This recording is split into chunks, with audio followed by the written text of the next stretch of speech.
Greetings and salutations, everyone, and welcome to our little show we like to call TheDiceVice, where our uniquely nerdy group of friends gather for some fun-filled adventures into worlds beyond our own, be it in realms beyond the planes of existence or in galaxies far, far away. And we, of course, would like to invite you to join us on the paths ahead, wherever they may lead. Of course, this is welcome back to TheDiceVice Star Wars Rise of the Midnight Sun, Episode 2. So, we are all ready to begin. So,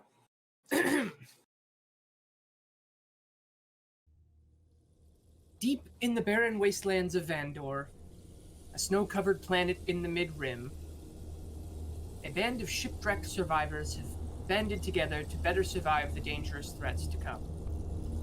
After scavenging an old abandoned medical facility hidden in the mountains for supplies, this group of survivors now are barreling across the ice fields in an old rusted ground transport, bound due east for the closest civilized outpost known as Fort Ypso.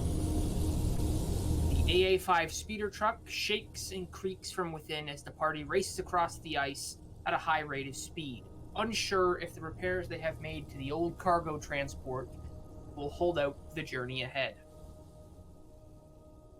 As the evening darkness falls over the plains and the temperature begins to drop rapidly, you all feel the subtle vibrations of the repulsor drive shake throughout the interior of the transport. Although this vehicle is now functional, thanks to the hard work of SARS, Ash, and Arvax, it still shows its age from years of neglect. SARS and Haruko, you are currently sitting in the pilot and co-pilot's chairs, while the rest of you have retired to the rear cargo area to relax in the basic comfort of moving towards salvation at the least. What would you all like to do?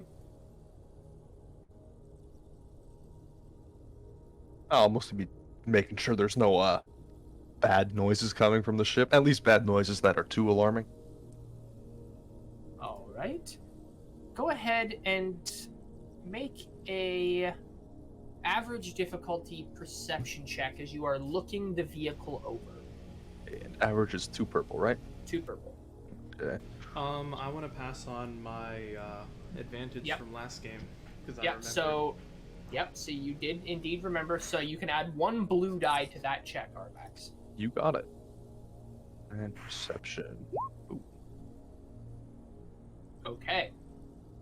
So, as you begin to kind of scour and walk around the interior of this vehicle, it's shaking and kind of bouncing over the ice.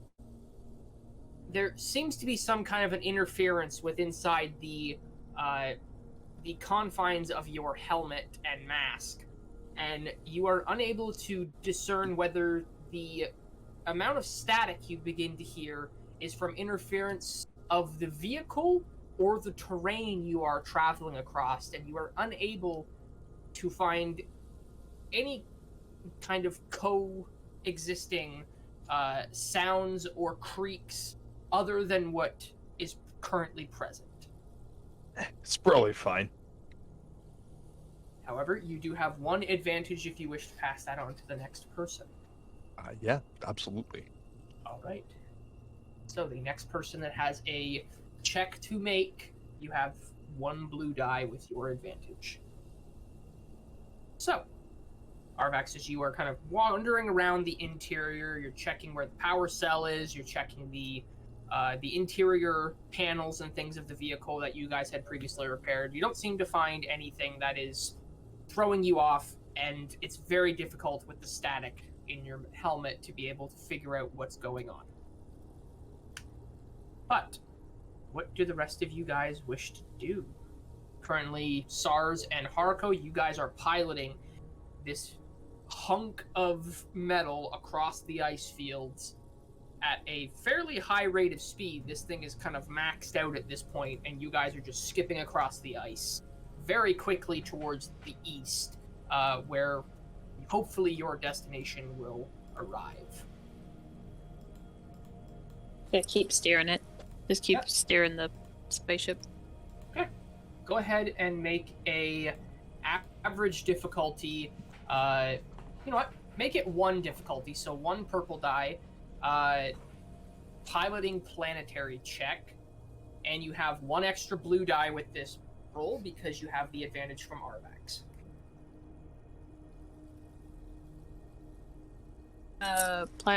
Planetary? Yep, piloting planetary. Okay, there you go. That's very good roll. You have 2 successes and 3 advantage. So, with that, Haruko, you kind of grabbing the controls of the vehicle, this kind of long kind of handles to kind of, it almost drives kind of like a tank. It has these 2 big handles that you kind of steer with.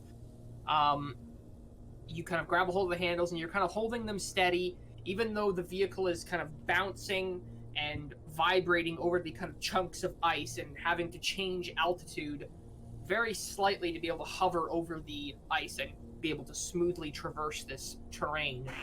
You were able to successfully keep it on the path ahead, moving very quickly and very smoothly across. So you do have 3 advantage, so if you wish to use them for anything, or you wish to pass one of them on to the next person to roll, you can do so that with that as well.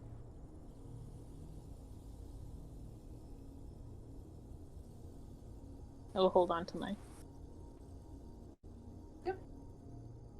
So, the other thing I was going to bring up, there is a special chart. If you guys go under the journal and look under the useful information tab, there is one that is called Advantage and Triumph Guide, and another one that is the critical injury chart, which we haven't used yet because you haven't been in combat yet.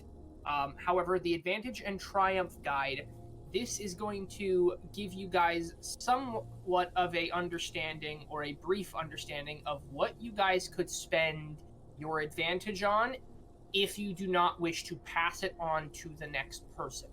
So you could use it to possibly see something that you didn't see before. You could use it to, in a combat situation, use it to aim. So take the aim action. So there is a number of things within that chart that you guys are able to use your advantage on. So in your own time, you guys are able to look over that chart to have a better understanding of what you can spend your advantage on. But right now, Haruko, you have those 3 advantages. You can either pass a single one on to the next person, hold it onto it for your next roll if you're the next person to roll, or just leave it alone. I'll pass 1 on to the next person. Okay.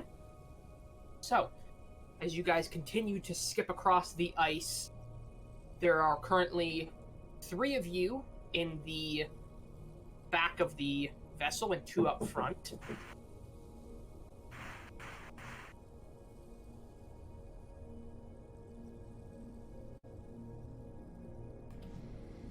Is it safe to assume that the nav system is all good now?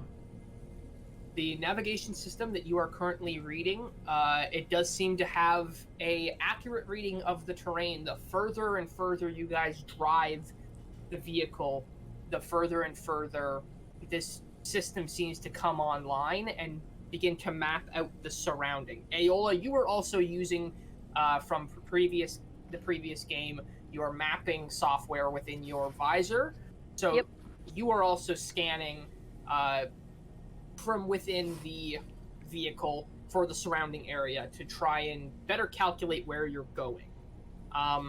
But SARS, as you look over the kind of astrogation section and your navigation software, you guys do seem to be tracking fairly straight and towards your destination of Fort Ypso. Well, since that's all in order, would I be able to check over the, or better yet, does this little ship have like a, what's it called? I forget what the system is called. It's the same thing that a car has to tell you that you have a flat tire. TPMS. Yeah. Yeah, so this does have a system that would tell you if there's any problems. It also has sensors and things for power outages or power outputs. Currently, you guys have a full fuel cell, and it doesn't seem like right now you have anything on the board. If you want to look further, I will say go ahead and make a 2 difficulty computers check if you want to check over the systems. Yeah. I want to do a full ship scan of it. All right, so go ahead and make 2 difficulty computers check, and you have an extra blue die specifically for. Bam. There you go.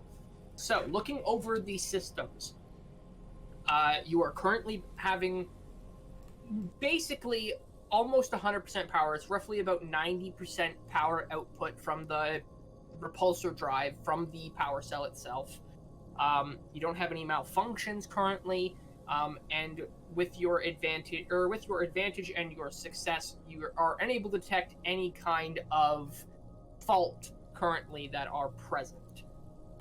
So no hull damage either? No hull damage right now, no. Well, that's good to know. But you guys are indeed skipping across the ice fields very quickly and fairly smoothly right now. Alright, yeah. He's just gonna go back to, watching the astrogation then. Check. Alright, so those of you in the back, that being Ash, Aola, and Arvax, are there anything else you guys wish to do inside the cargo space of this vehicle? Oh, nothing in particular. Right? Aola or Ash? Like any good 5-year-old, Aola is currently on her tablet. And she has it clicked on, and she's just checking through the systems, checking the logs, looking a bit further into it, but every once in a while she kind of glances up, assumedly past, I'm assuming, Ashton's head, but she's actually looking at her visor to check the map. So Yeah, every so you once in kind a of- while, Ashton, you just get stared at by Aola for about like 5 seconds, and she just returns to her iPad. Yeah, so Ash, she just kind of stares off into space, like looking past you ever so often as she looks down at her data pad, just kind of scanning through stuff, flipping through various logs, and then she just looks up at you and just kind of like stares into your soul without making direct eye contact with you, and then kind of goes back to the data pad.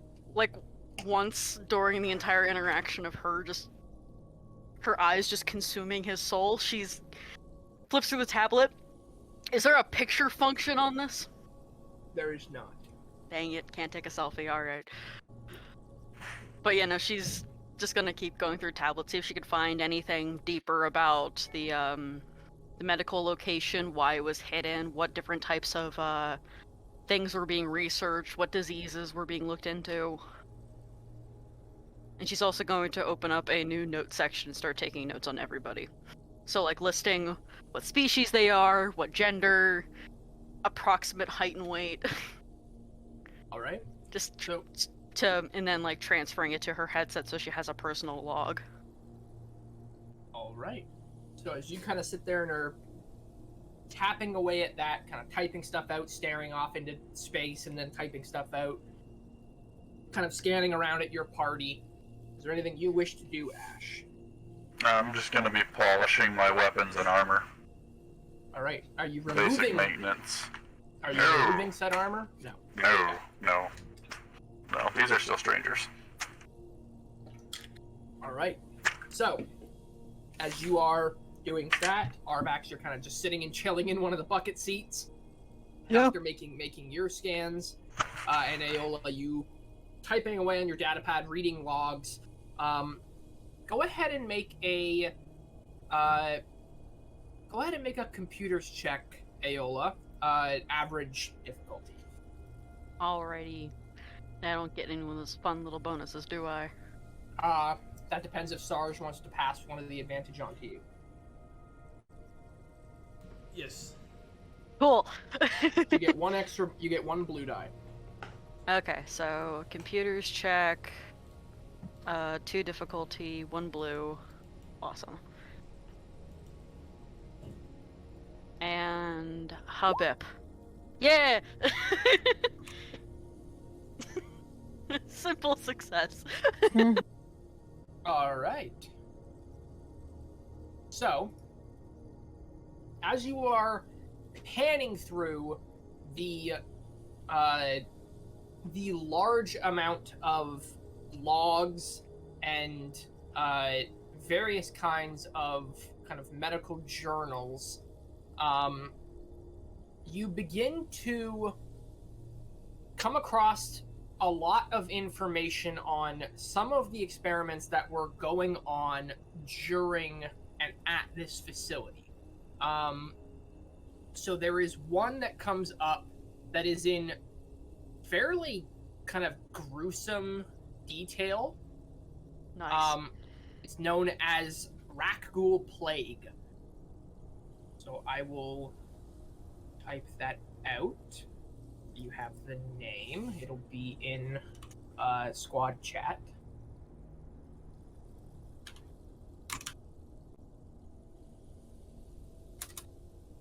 Okay. So that is the one. And you have a number of reports of them having a couple of individuals that were here that were affected by this. Some of the symptoms were aggravation, kind of self-induced rage, so randomly flying into a fit of rage. Also, severe bleeding from basically every orifice of the body. So your eyes, nose, mouth, ears, anything where blood could come out, it was coming out on a couple of the individuals. The other one that this facility specifically kind of specialized in was looking further into cryostasis. So dealing with carbonite and dealing with the effects and the after effects of carbonite freezing, which is hibernation sickness.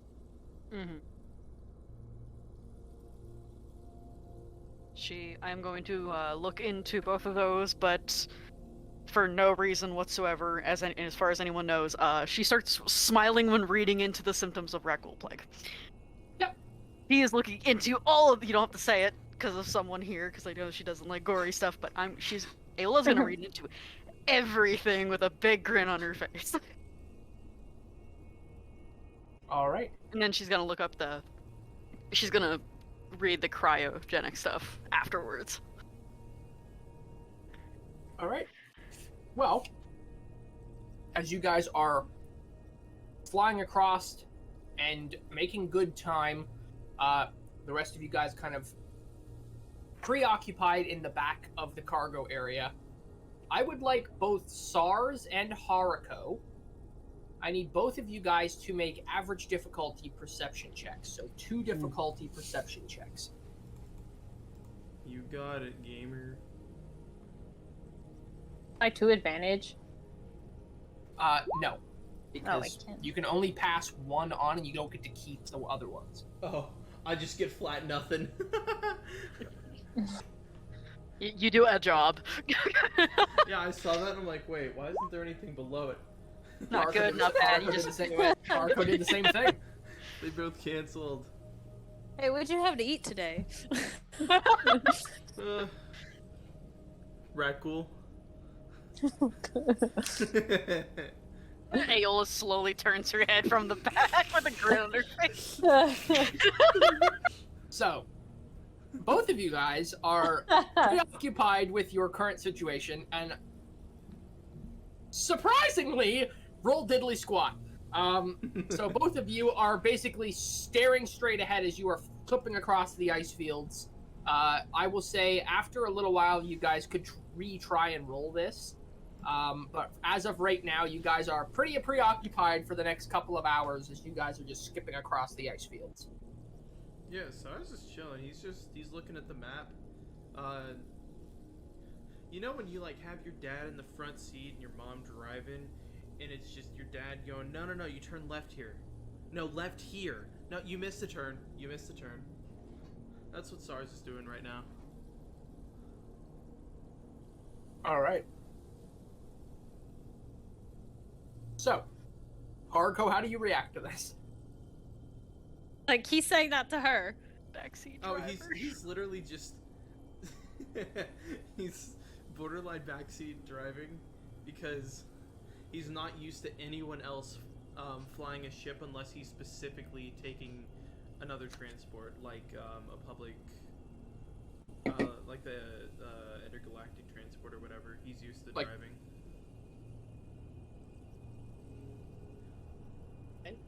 So he's just borderline backseat driving with you sitting there, just having to hear him go, all right, so go a little faster here. There's gonna be a small bump, and if you just go faster, you'll zoom straight over it.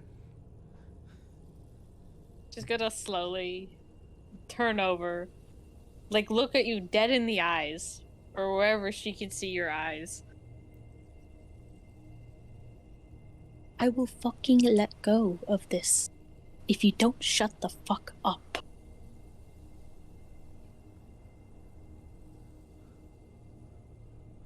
Do you understand? It's probably not a good idea, but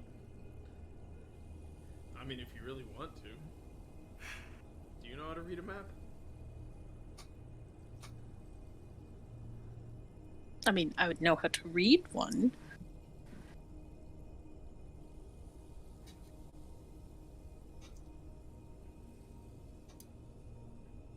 I don't know how you drive. I don't know you. I don't know you either. I mean, we didn't crash now, did we? I mean, we did kind of. You know, never mind. And he just. Yeah, no, what were you going to say? Go ahead. He crosses his legs and turns back to the front. She's got, like, this, like, sinister grin on her face, and then she just turns her head back and, like, faces the window or the front. He gives just like a slight, sort of under his breath. You did script the ship. Do I hear this? Make a perception check. If you wish to hide it, you can make a deception check. Yeah. SARS. I mean, oh, not me. Never mind. Deception. Did I clear the dice pool? Okay, yeah. Make sure you have mines. Oh! You didn't put any difficulty, Danny. Oh, what's the difficulty? Fuck. 2. Oh, is mine also 2? Yep. Unlucky. Could I just roll the 2 separately, or do I have to reach? No, you need to roll again. Damn. Worth a try. Oh! Wait, no, it didn't. What do you mean? Like my 2. I'm sad. Okay, there we go. You are not very quiet about anything, SARS. As the mutter under your breath through your breathing apparatus is not as quiet as you might have hoped. And Haruko, you do pick up on it. Like, not in, like, a quite literally, like, crashy type of way. Am I allowed to just, like, swerve the ship? If you wish to try and make a maneuver like that, you can. No, not, like, spin or anything. Just, like, do a whoa. Like, one of those. You know when you're driving and then you, like, freak someone out by, like, hitting the, like, turning the wheel quickly, but then putting it back. You just go, woo. Woo. Go ahead and make a average difficulty planetary check. Okay, wait, no. piloting If I'm planetary. gonna make a difficulty, I don't want to do that then. I'll pass on my advantage. Okay.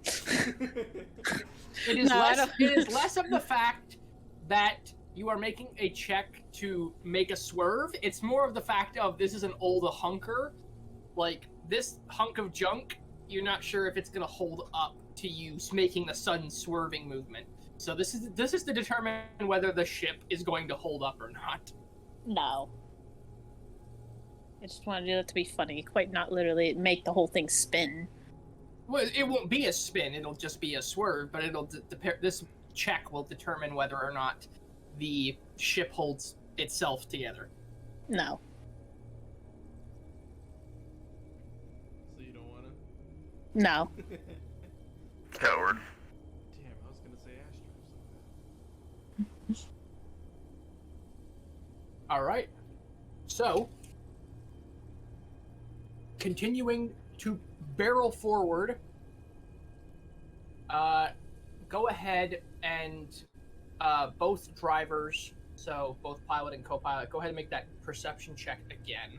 As you guys get a little further along, and as you guys begin to come to kind of a spot where you see more of the ice kind of jutting out of the ground. Same difficulty? Indeed. Perception. All right, so SARS, you don't notice, but you have advantage. You can pass on. Mm-hmm. Harakote, you begin to notice. As you are, the cargo transport is rumbling its way across the dark, barren fields of ice and snow.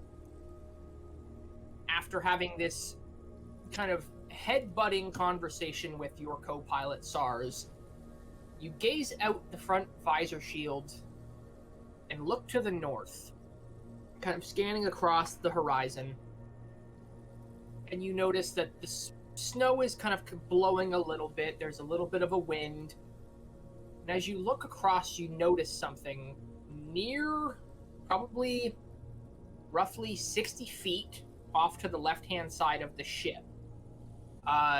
You notice what seems like a large bird-like creature flying low to the ground. And it is keeping pace with the ship. You guys are moving at roughly 160 kilometers an hour or 100 miles an hour. And this bird is keeping pace with the ship. You guys are literally pacing each other. And as you continue to look, this beautiful, kind of graceful white, slightly blue-colored bird off to the north of you, so it's off to your left-hand side. You turn to the right and look to the south, and you see another one doing the same. Another bird off to the right-hand side, keeping pace with your ship. And before long, you begin to kind of SARS, you notice this. You see Haruko kind of lean up and begin to kind of look out the side windows of the speeder truck. And Haruko, you begin to look behind and notice roughly a dozen of these large bird-like creatures are not only keeping pace, but flying in a formation with the AA-5 speeder truck, with this transport that you guys are driving. Much like geese do in the real world, you guys notice in a V pattern these about a dozen birds, so about 6 on either side, with you guys in the lead at the very point of the V. A dozen of these large birds are just kind of keeping pace with the ship as you guys are flying across the plains. You said SARS notices Haruko just looking around, right? Yeah, you notice she kind of gets up and she looks around the corner and kind of gets up and looks across the other side, and you see her doing this, and after, with your 2 advantage, I will say, you begin to notice too as you look off, you see the birds that she's looking at. They're much larger than any normal sized bird. They're probably, from beak to the end of their tail feathers, which are long, probably about 15 feet long, and have about a 30-foot wingspan. and there's about a dozen of them keeping pace with the ship in this V formation as you guys are skipping across the ice fields. SARS is gonna look to the back of the ship. Hey, Ash! Ah, Get up here. Ash is gonna stand up and slowly make his way towards the front of the ship. So as you walk up into the cockpit of the ship where the 3 chairs are, there's one for the communications and then the 2 pilot seats. I'm just gonna lean over Sar's shoulder. Do me a favor. Tell me what that is. And he points out the right window to one of the birds. Not good. Yeah, so Ash, as you look off to the right-hand side, you recognize these from what your knowledge is of the area. You were able to pick up a couple of the creatures that kind of are native to this land, native to this planet. This one being the creature known as a Luftgriff. So, if you all look into the art reference board, you will see what this creature looks like, this massive white bird.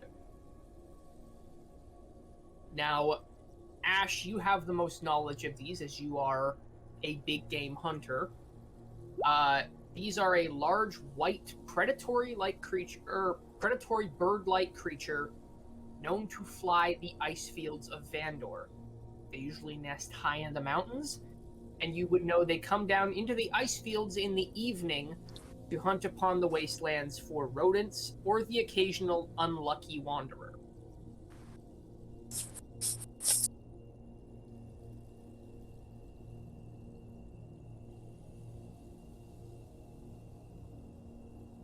So, as you look off, Ash, you notice the birds off to the left, as well as SARS and Haruko. You guys are noticing roughly a dozen of these birds are keeping pace with the ship.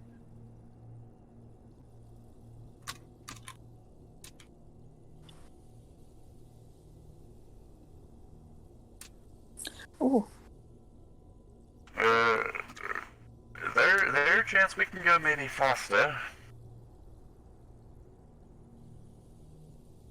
Am I going the fastest as I can? You guys are maxed out. These, as you look off, these birds don't seem to be aggressive. They're flying in formation with you guys, much like dolphins kind of go with a ship going through the waves. These are flying formation with your ground transport as you are hauling across the ice plains.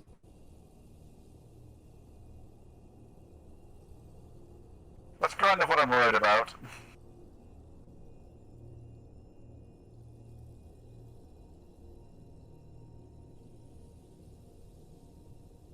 Unless I figure out we are not one of them.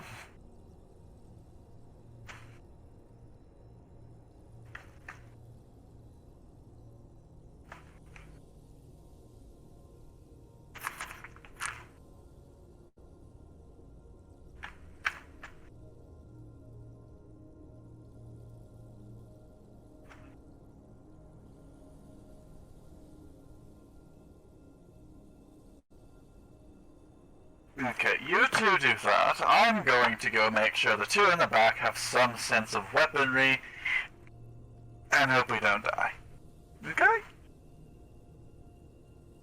We're probably gonna use it, but you know, it's fine. It'll be fine. I'm gonna go back and... yeah. Alright, so you head back, you see Aola is currently sitting there typing away on her tablet, and Arvax is sitting in one of the bucket seats at the back. How do you two feel about eating fowl? As in birds? Yes, birds. Tastes fine, usually. As long as it's not too gamey. Doesn't get much gamier than this. Are there windows back here or no? So there is no windows whatsoever other than the visor shields at the front of this vehicle. And there is there is the loading dock, like loading ramp at the back, and there is a sliding door, like a airlock door on the side of the vessel. But that is the only way in. There are two entrances to this vehicle. There is the loading dock, and there is the sliding door. Okay, can I open the sliding door without killing us?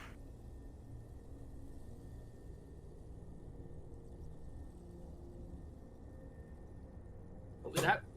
Can I open the sliding door without killing us? Yeah, the sliding door on the side, it will open. So as you kind of make your way over, it will open while you're moving. It's functional. Cool. I want to open the sliding door. Why don't you take a look at those and tell me if they look delicious to you? Okay, so as you walk over and as you grab the large kind of release handle for the sliding airlock door, you kind of grab the handle and pull down on it. It pulls down, and you guys hear that rush of air as the sealed interior of the ship is breached by this door. In which case, as it does, it begins to slowly slide open. As it begins to slide open, this is where I'm going to make a roll. I do this, and this. I'm going to spend a dark side point.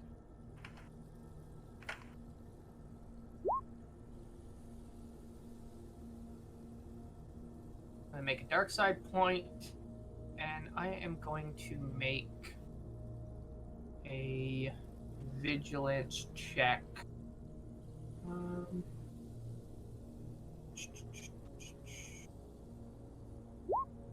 Yeah, I'm gonna make a vigilance check. All right.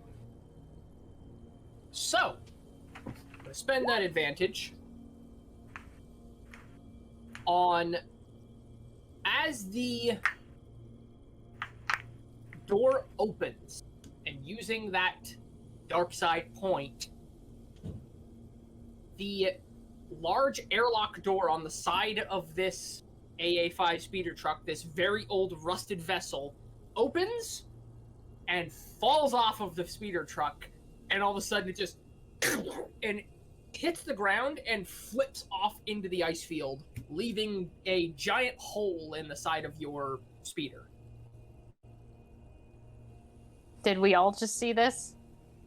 Oh yeah, like the rest of you guys hear it open, and then all of a sudden, the interior of the speeder truck immediately drops temperature like 15 degrees in 2 seconds, and immediately you get snow and wind start rushing into the vehicle. Ash, what the hell did you do? I opened the door, it's fine. Focus on driving. Anyways, those things out there might try to kill us. Alright, SARS is going to look at the, ship systems and see if there's any way that he can put some sort of a shield over that door. All right. If there's any kind of system that he can divert some of the power to for that. Go ahead and make an average difficulty computers check. You got it. Actually, I want to pass my advantage from that perception onto this. Unless, or wait, no, it was used so that I could see the birds. Never mind. Yeah, Never mind. Computers? Yep. All right. Looking Roll the over. advantage. Yeah, looking over the system, SARS, as you are scrambling now, as the rest of you guys are starting to get very cold very fast, and snow and wind is coming in the door, and it's very loud now inside of this vehicle. It's just like air and wind coming into this giant hole in the side of the vehicle as you guys are moving along at a very high rate of speed. There is no way to seal this door, as it is indeed. This ship's defenses are mainly the armor plating. There are no shields to this vehicle. So there is no way to seal off that door other than the door that literally broke off and is somewhere a mile and a half, 2 miles behind you at this point. Does it say on the astrogation how close to where we're trying to go is? As you kind of look over it, go to make an astrogation check. You got it. Average difficulty? Yep. Now I want to pass my advantage. Now you can pass an advantage. You have one blue die. This is gonna work, damn it. I just know it. There you go. So, as you quickly and in the moment look down at the astrogation and begin to check the navigation system, this destination you are heading towards, Fort Ypso, is roughly an hour away at this point at the speed of which you are traveling.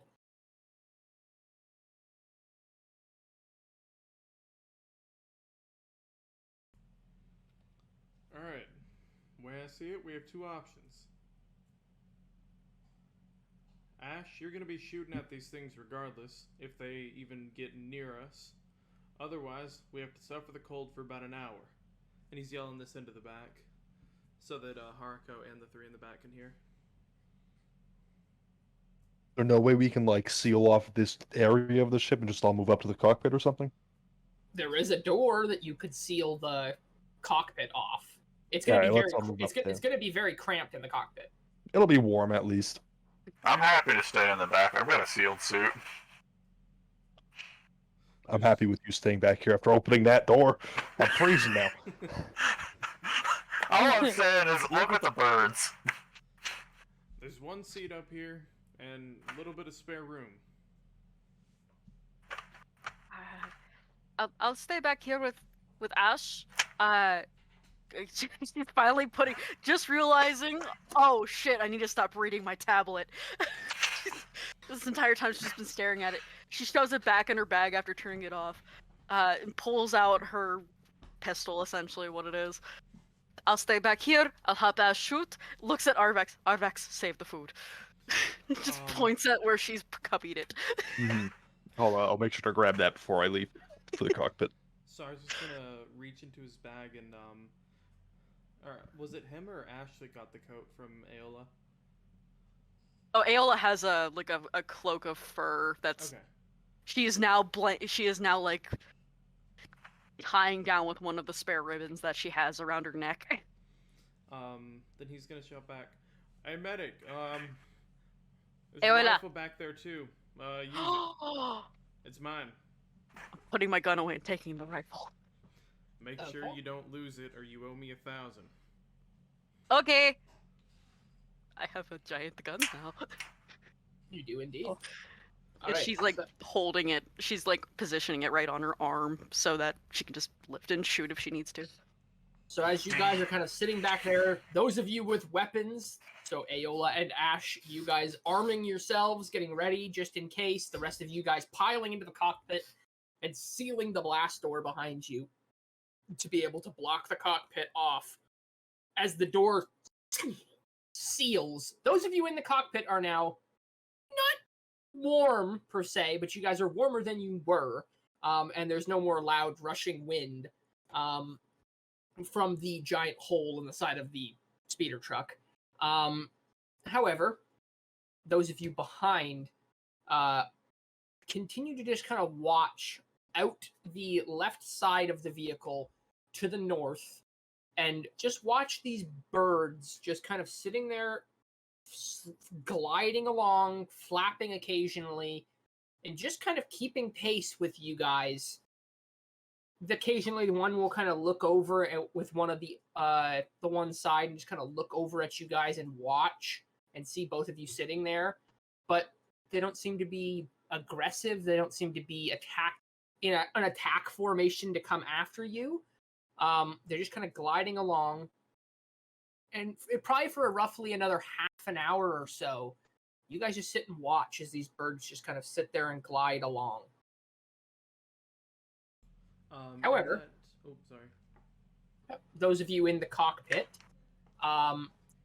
you guys, after roughly a half an hour, begin to notice up ahead of you, the valley starts to slowly shrink and the mountains begin to grow from the north and the south as you guys are heading east.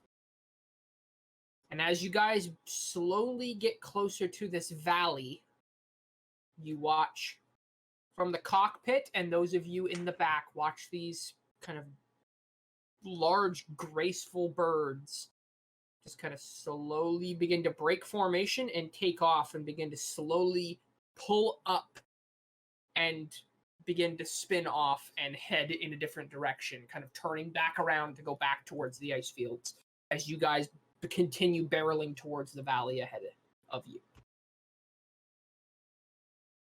Would I Nice know if birdies. these birds lay eggs?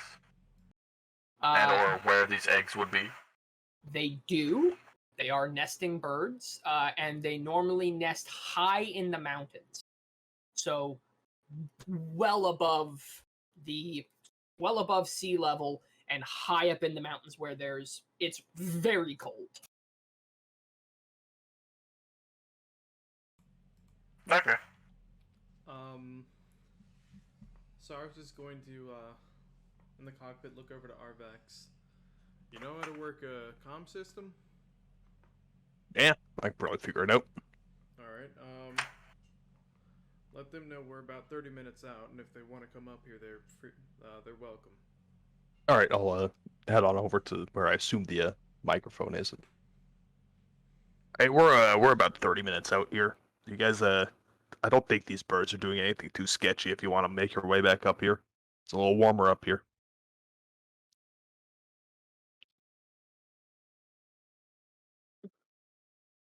Those of you in the back of the ship in the cargo area, you guys hear this. Just holding the rifle, looks over to Ash. Do you want to go up there, or should we stay back here just in case they decide to make a U-turn? We're getting too close to civilization for them to want to be near us. Go up front, I'm going to stay back here where I can be warm and not cramped. Good point. Though they did, I was half tempted to shoot them. They did look delicious.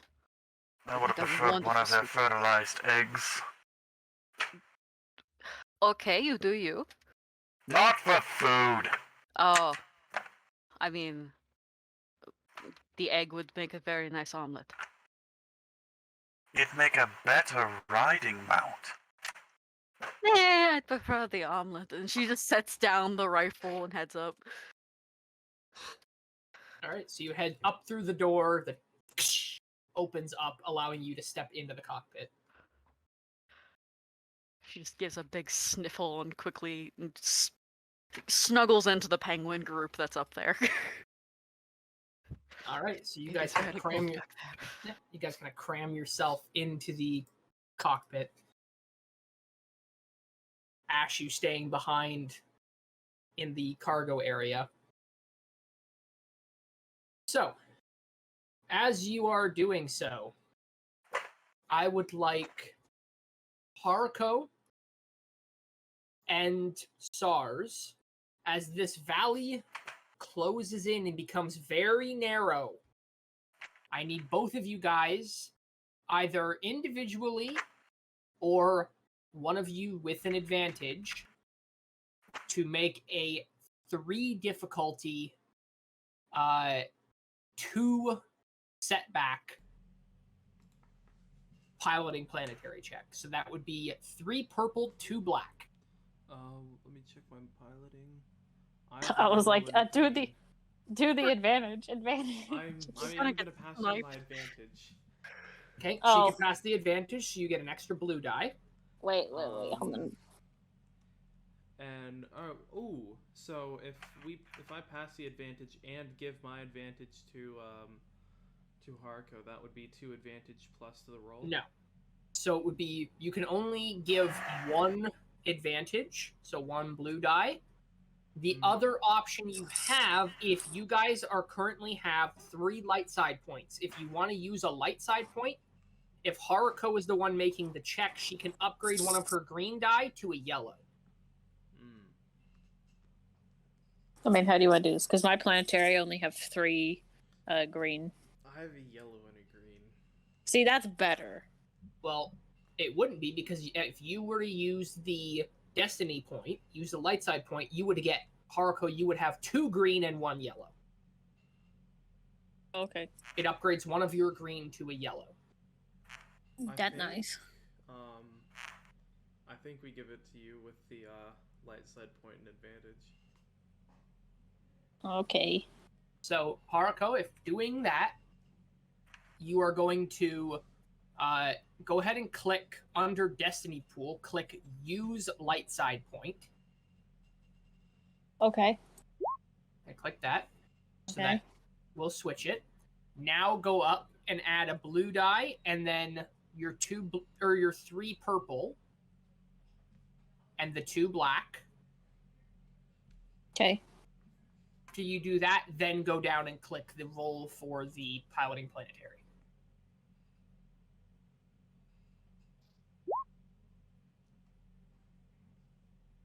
Okay. It didn't roll correctly for some reason. So re-roll that and add a yellow die. Go ahead and roll it with a yellow die. It could just be Just because, is it adding a yellow die or turning a green into a yellow? It's supposed to add a yellow die in place of one of the green. So she could flat roll it with a green, or with a blue 2 green. There we go. A yellow. That's where it is. Okay. So you spent a light side point, Haruko. Yes. Put your blue die, Mhm. your 3 purple, and your 2 black, and then under upgrade you're gonna put 1, and then hit roll. Do I need to keep the blue one too? You keep the blue one because that's your advantage from SARS. I don't think I did that right. No, you have to click the piloting planetary. Oh, yeah. Sorry. Yeah.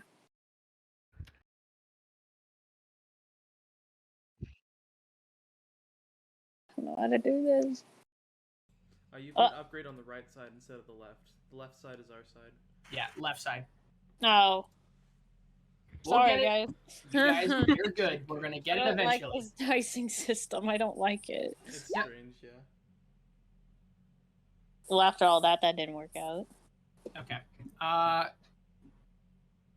right. So, yeah, you're gonna put, like I said, we'll work this out eventually. So 1 blue die. Yeah. 3 purple, 2 black, like you have there. On the left side, under the blue, green, and yellow. Yeah, the upgrade's at 1. Upgrade. Yeah, Can upgrades. you make sure to click off of it? Oh, no, I didn't. Upgrade at 1. It's funky. Yeah, and then go down and hit the planetary. There you go. Is. That's what you want. So, with that, you have 2 advantage. However, you have no successes. So, nothing bad happens, but it is a very tight squeeze.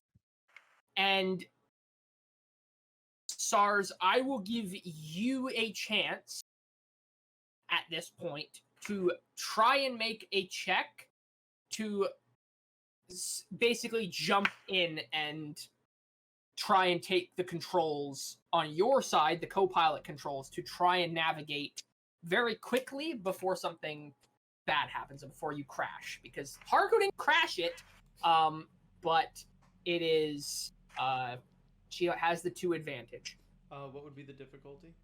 So same difficulty. So 3 purple, 2 black, and you can now have an additional blue because she rolled advantage. Okay. So you would get the blue.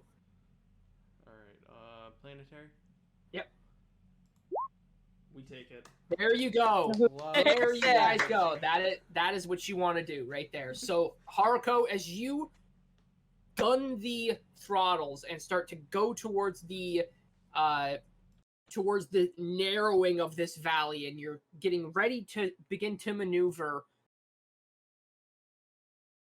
your controls begin to freeze up. You're unable to kind of get it to the vehicle to maneuver correctly. You're not directly crashing the vehicle, but you're unable to get it to maneuver properly.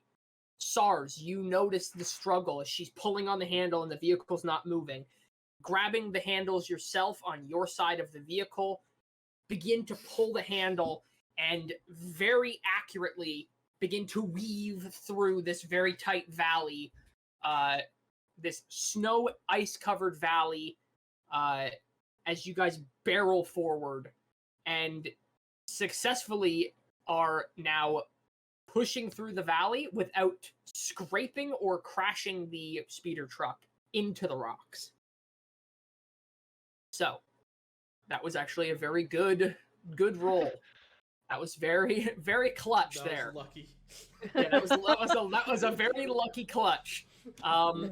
So, as you guys continue to push forward, about another half an hour, as you guys are you slow the pace a little bit as you're trying not to crash, but you begin to weave through the valley, and as you do, you begin to notice the mountain range in front of you. On the horizon, begin to climb up. The valley ends with a dead end. And you begin to notice up, stretching towards the heavens, dozens of blinking lights climbing up the cliffside with these large outcropping buildings built into the side of the cliff, being the only logical conclusion that you could come to as your destination, Fort Ypso. So, this is where we are going to take our break as you guys arrive at the outpost where you originally intended to go. We will take our break and come back real soon. Yay.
Is Alex Oh. alive?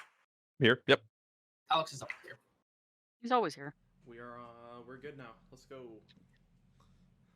All right, and welcome back, everyone.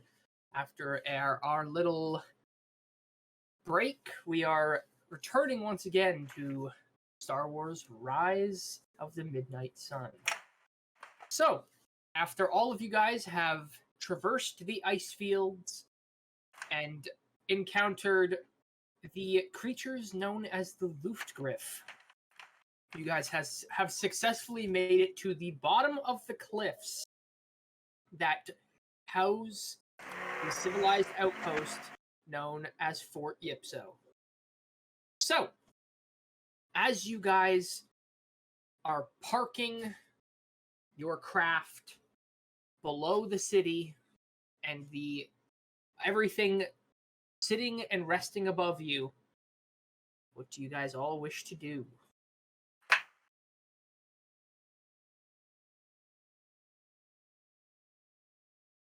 So there's like land and like a town. Like, where are we at? Basically, like a town, or we're at the bottom of the. Yeah, so you guys are in the you guys are at the bottom of the valley, which has come to a dead end, where there's a number of other vehicles that are parked up, and then there is a big staircase that leads up the side of the rising cliff face. Above you, you can see the large outcropped platforms that house the rest of the outpost. So the outpost is actually suspended from the cliff sides itself above you guys. So you guys are currently resting at the bottom of the valley. Haruko's gonna get up. She's just gonna shove through whoever's blocking the door, and then get out, and then start walking There, wait. towards the stairs. Is there parking anywhere closer? Go ahead and make a 1 difficulty perception check, SARS. Where's PP perception? Bam. All right, so successfully, you do, as Haruko kind of pushes past the rest of you guys, steps past you, Ash, and just kind of hops out the side of the little airlock door that's no longer there, and into the snow, and starts walking towards the staircase that leads up. SARS, you are able to kind of take the controls and kind of maneuver the vehicle into a closer space to not only park your vehicle, but there's also a refueling station if you guys wish to refuel the vehicle. Absolutely. Absolutely not. What do you mean? You don't put fuel into a hunk of junk. Do you know how expensive fuel is? Oh, yeah, good question. Is it free fuel or do I have to pay? You have to pay for it. It's a fueling station. Ooh. Or you guys could just park close to the staircase and leave your vehicle there, because there's no real way, after that door broke off, there's no real way to like seal off your vehicle. Yeah, let's not worry about it then for now. Okay. So you guys just kind of roll the vehicle over to a parking spot near the staircase, deactivate and power down your engines, and the repulsor drive slowly lowers the vehicle onto the landing gear and parks the AA-5 speeder truck onto the ground, where you guys have now officially landed at your outpost, your destination.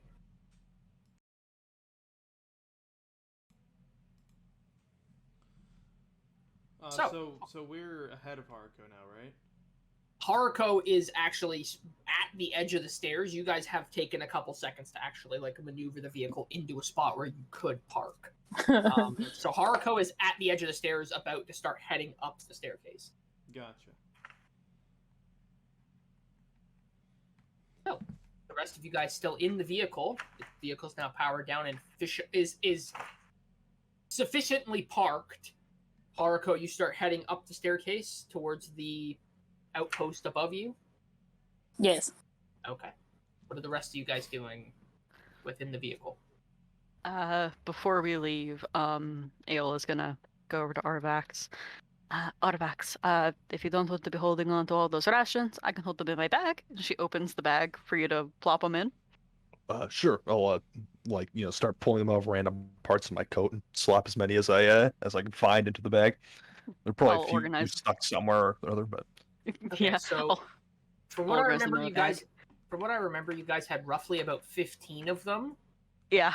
So you guys could split them up if you wish. No one else knows about this food. It's only Artifacts. I'll hold on to it in case of an emergency. All right. As I peel one of them open as we're walking behind the group. Okay, so I'm gonna warn you. I'm gonna warn you now. You only need to consume one of those a day. I know. So eating multiple is probably not good for your health. Okay, so this is my third of the day. This will be my last of the day. Okay. I can stop whenever I want. I'm a doctor. I know what I'm doing. No. Yeah, no, she knows. Ayola. Hmm? Mouthful. He just Well, I left it in the ship. Ah, damn. I put it on like one of these seats. Alright, I'm gonna go grab it. Alright. Ash is just gonna shove the rifle in front of him.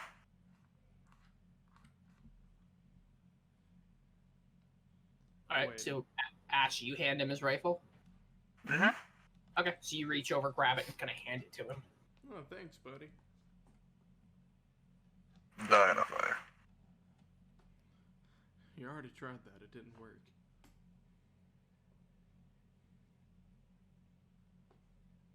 I came crawling out.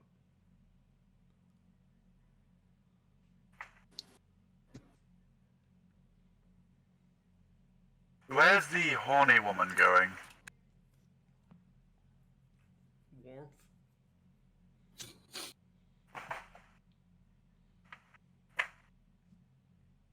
Heat. Civilization. Inside. You couldn't start with that one? Well, I take it this place is built into the side of this mountain, and we're heading up some set of stairs.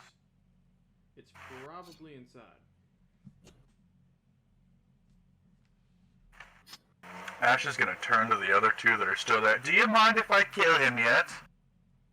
I don't know who he is. I've never minded. All right. Cool, So- let me get my gun. So you guys packing up your weapons, grabbing your gear, and begin making your way out of the speeder truck. Haruko, you are already well on your way up the staircase, heading towards the outpost above you. What do the rest of you guys wish to do? Are you guys following suit and start heading up this kind of weaving back and forth staircase that's heading up? Oh yeah. Yes. Yeah. All right. I'm gonna follow her. All right. So as you guys begin to head up, Haruko, you are ahead of the group, so you begin to notice these things first. When you begin to enter the actual outpost itself, you notice there are a couple of buildings that are built here. There is what appears to be kind of long, kind of curved shaped building that is currently what is housing the cantina, which you can actually see the sign outside that says the Fort Ypso Cantina. There is another vehicle or another building off nearby, up against the cliffside, that looks odd at first, but you begin to pick up that it is basically a crashed vessel, so a ship of some kind that has crashed and has been retrofitted into a building. So it is another building that is structured there. And then you can see there is, from where the kind of in between the two buildings, on this platform, there is a rope bridge that leads across the valley to a much larger platform on the other side, and you can see another section on the other side that is kind of on the top half of this cliffside. But with the blowing snow and the wind, it's kind of hard to make out what is over on that side of the adjacent mountain. Okay. She's gonna go in the cantina. All right. So you begin to make your way towards the cantina. As you do so, the rest of you guys, as you sit there and kind of scan your surroundings, the rest of you guys begin to catch up. And begin to notice the same things that Haruko noticed, kind of in the surrounding area. So, you do see Haruko. The rest of you guys do see Haruko heading towards what appears to be the cantina.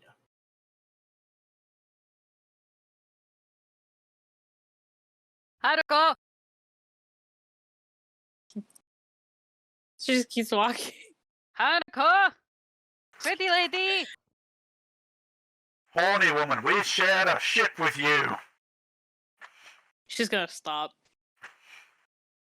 What do you want? Where are you going? To the cantina? Why? I mean, I thought we were done here. You know, we all landed safely. Now we can go do whatever we want. But you look like you're walking with purpose, so I'm curious what you're doing. Getting a drink. Oh. What are, wait, why are we all doing here? Do we all have, like, goals to be here? I can't believe I just thought of that question, but then again, we were in horrid danger before. I believe we were going on to pick up another hunt or something. I was hoping to acquire a fertilized egg of the birds we saw. Okay, no, not on this planet. Where we were going? Yeah, no, that was it. Oh, really? I was hoping to buy one instead of, this debacle, but... Well, who knows? We Well- might save money.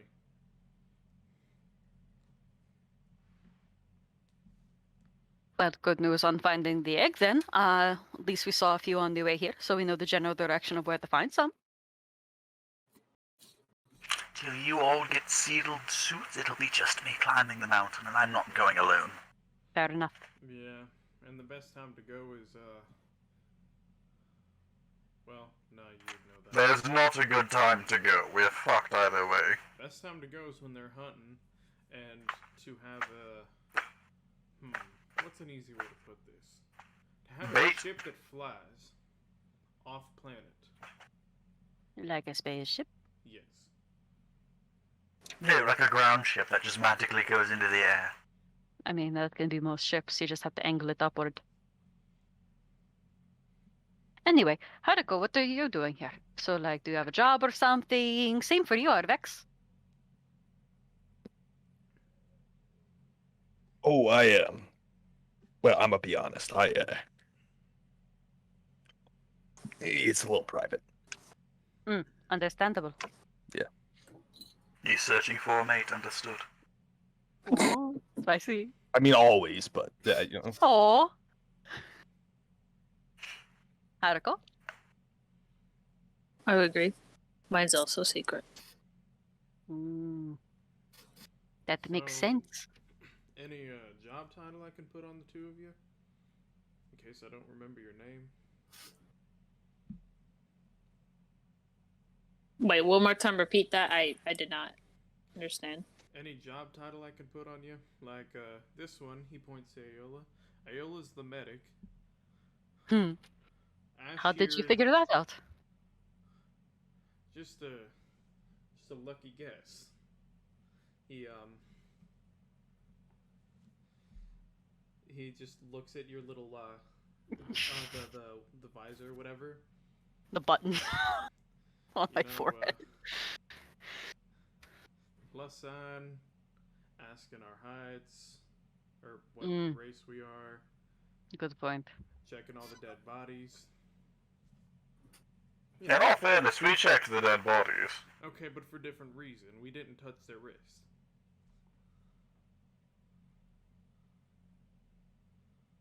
Unless they had watches. That's besides the point. But yeah, Ale is the medic. Ash here's our big game hunter, or Buckethead. Only I can call him that. Die in a fire, you bug-eyed bitch. Alright, Arvax?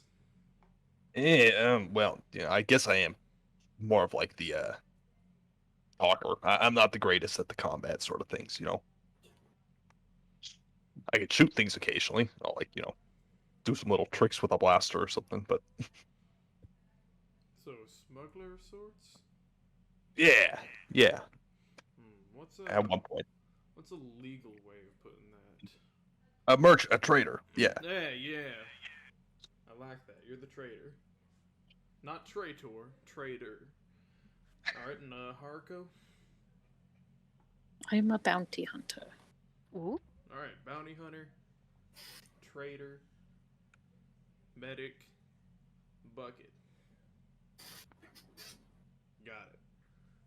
At the mention of bounty hunter, Ash is gonna start just leaving his hand casually on his, bolt thrower pistol. Oh, and I think, just Do I because- notice that? Do you wanna?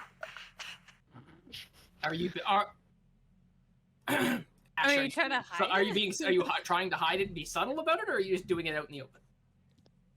This is supposed to be a threat. Okay, so it's being very obvious. So Haruko, you do notice without even a second look, you realize as soon as you mention your occupation, you do automatically see Ash put his hand on his pistol. Oh, and, If you're... sorry, go. Go ahead. No, yeah, go, sorry. I think out of kindness, I should mention I'm a mechanic. I hit things with a wrench and it fixes.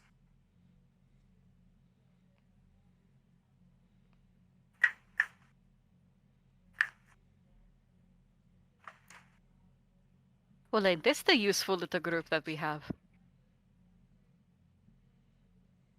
Well, yeah, I'd say so.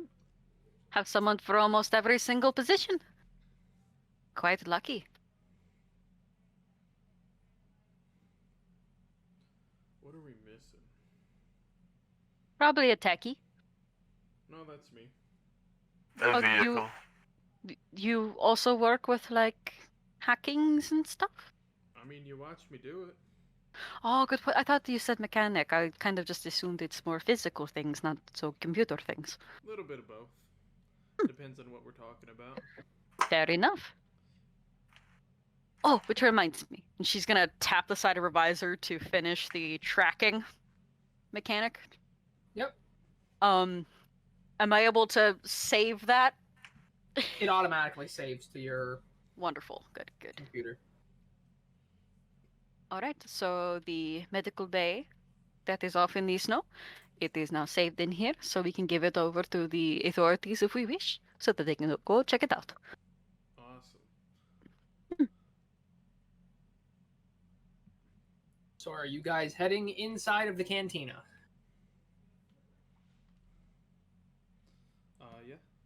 Yeah. Yeah. All right. So the group of you guys, the five of you, begin to one by one file into the entrance of the cantina and enter into the structure. As you do, you can see with the description of the map, you step inside and begin to notice that it is fairly abandoned. There's not much in here right now. There's no other patrons at this moment besides one individual behind the bar who you would assume to be either the owner or the barkeep himself, currently sitting behind the large kind of curved bar.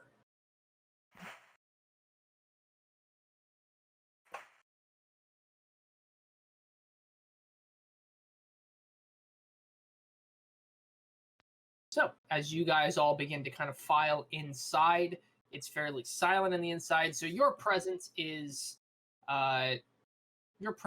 immediately kind of taken in, and you are noticed. As you step in, you see the individual that is behind the bar, kind of wearing kind of red and white clothing, kind of a leather jacket that's opened in the front, red on top, white on the bottom, has a couple of yellow patches on it.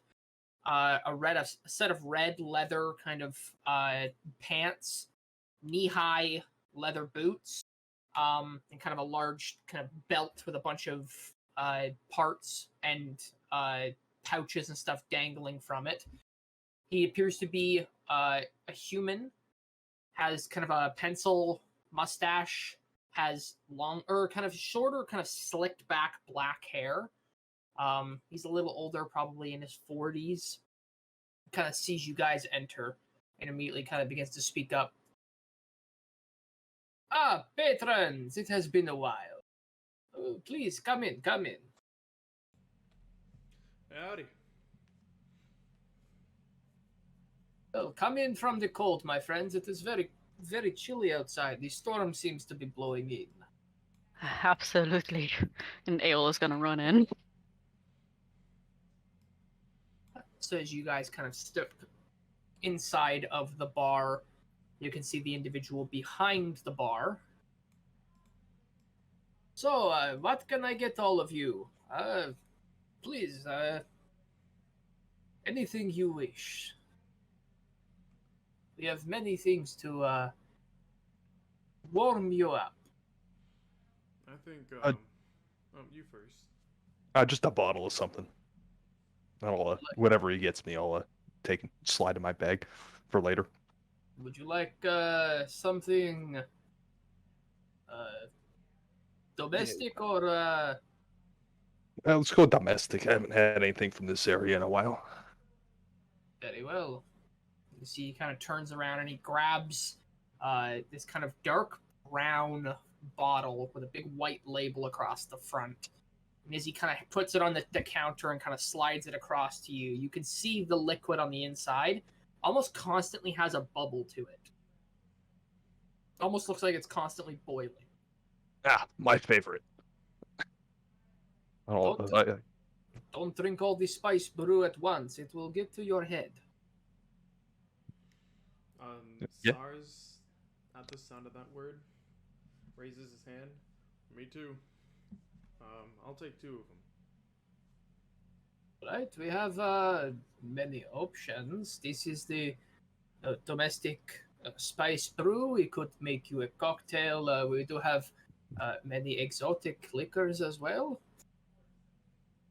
If it's got spice, I'm for it. All right. So he kind of reaches back around, goes back under the counter, grabs another bottle of the same stuff, and puts 2 of them on the counter for you.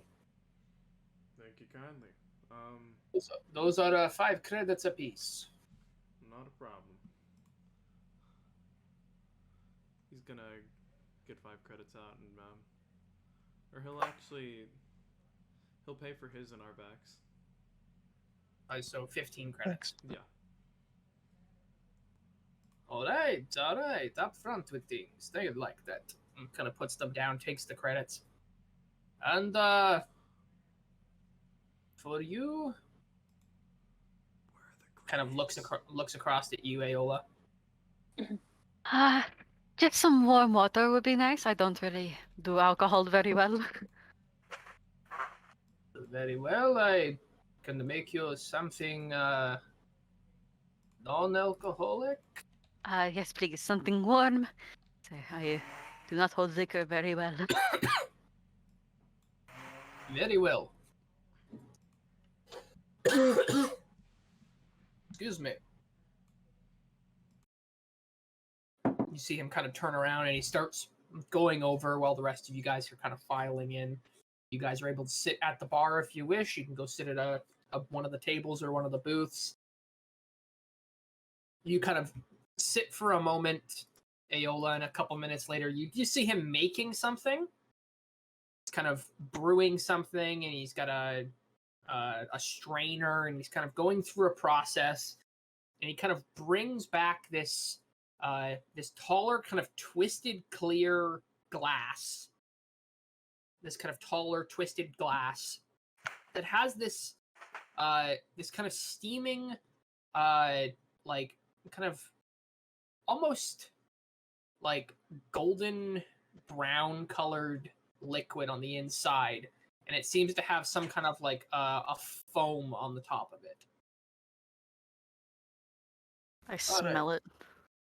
It is very effervescent. It smells very kind of very natural, kind of very earthy. And he kind of looks at you. This should warm you up. There is no alcohol in this.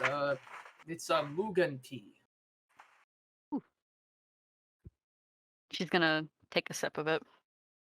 It is very, very sweet, very kind of Earl Grey-ish. Oh heck yeah! So it is very strong, but it is a very kind of smoother, kind of very, very dairy heavy drink. Mm-hmm.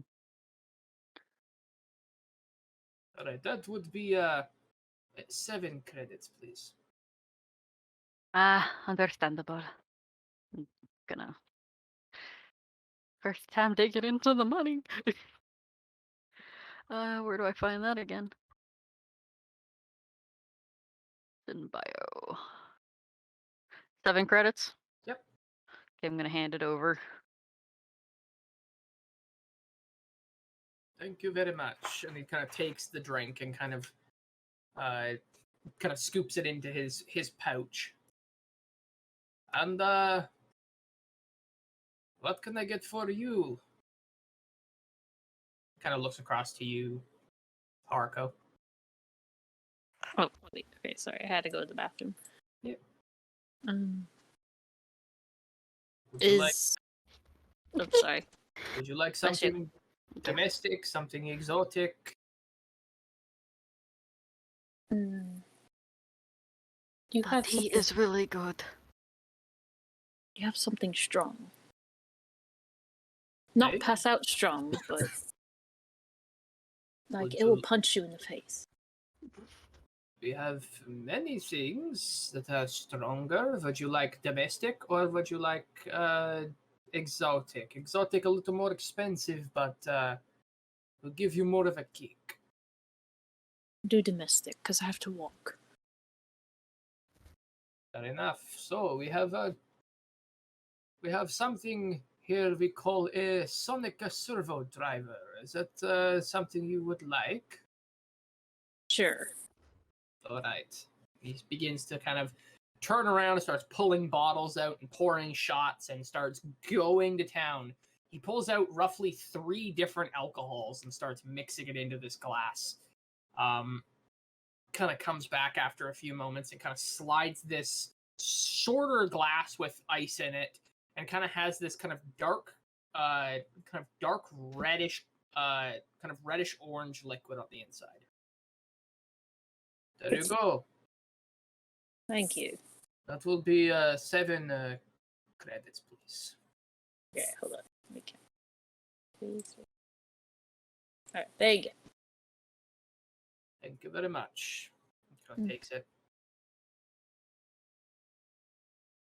And you see him kind of like hesitate for a second and kind of looks over at the fully armored Ash.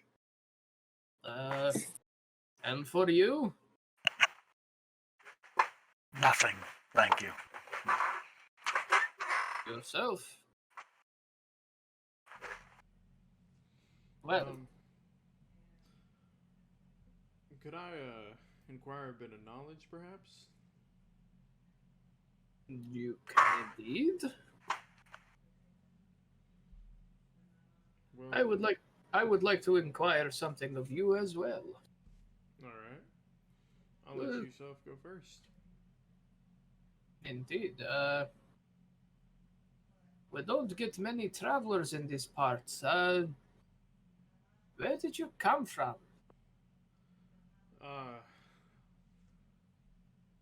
Well, far back as I can remember,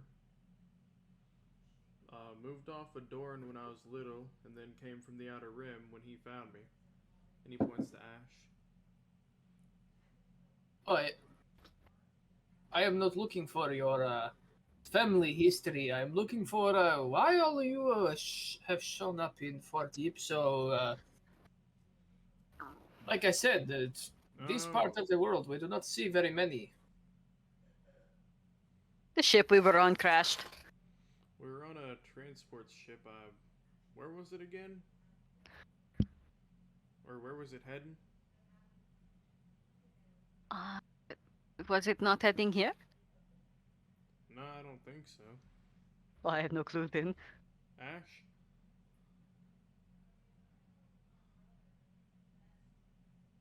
I believe it was Coruscant. Alright, what he said. Heading to the down. shut down. Mm-hmm. Heading for the center of the galaxy. Very interesting in these times. You see, he kind of begins to very kind of narrowed gaze kind of scan all of you. Ayla's just kicking her legs as she's sipping on her tea.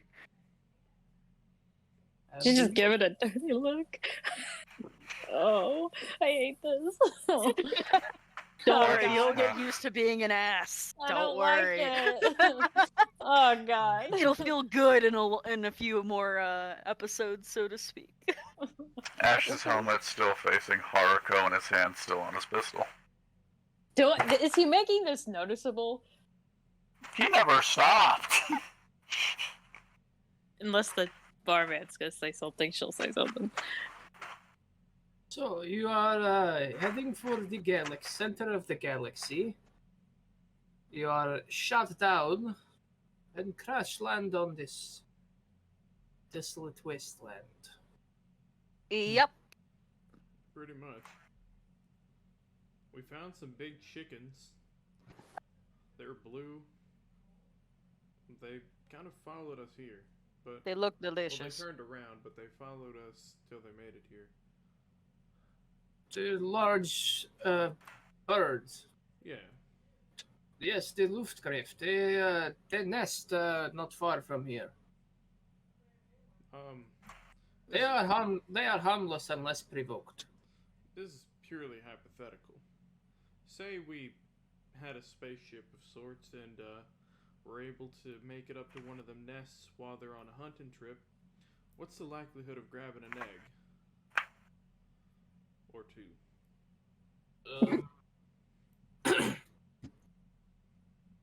That, my friend, would be a very difficult task. Second question, is it illegal? Nothing in these parts are illegal. There is very little influence from the Republic in this sector, but would I recommend it? No. You try to steal a Luftgriff egg, you're going to have a fight on your hands with a very large predatory bird. Yeah, that's why I'm saying assumingly a spaceship. Depending on the situation, it could go in your favor, but where they nest is a very tight squeeze, and you would have to have a very small ship. So maybe a later journey. I mean, how much you think one of those eggs is sell for? Maybe we could fund the journey in the future with one of those eggs that we get from this journey. Or maybe buy a ship with it, for that matter, if we can nab a second one. Because, personally, I don't know about you guys, and you can fight us on it, first one we get goes to Ash. He does what he wants with it. If we get another one, I think we can throw that on the table for selling. If we get the third one, we're eating it. Absolutely. Yes. Giant omelet. I am overhearing you are in the market for a ship, you say. Indeed we are. And you made it all the way here with no form of transport. Well, Hey. we walked a bit from our ship and found a little outpost of sorts. Had to break into like a 15-year-old firewall system, and we found what was it called? The Brick? It's a brick. Really old transport ship that really shouldn't have run. And got that jump started with the battery that we powered at the little outpost. Interesting. But you are interested in a mode of system transport, spatial transport. Yes, absolutely. I don't. As fun as it sounds driving that rust bucket around again, we barely made it here. It The got door very fell narrow. off. The door fell off. Well, you might all be in luck. However, I will give you a job. Perhaps you will work for me for a short time. And in exchange, I might have something you could take into your possession. That sounds And fair. what is your name? What's the job? Name first, job second, please. Well, my name is Yaskir Jasu. Sorry, I am the owner of the Fort Ypso Cantina, but I am also a businessman.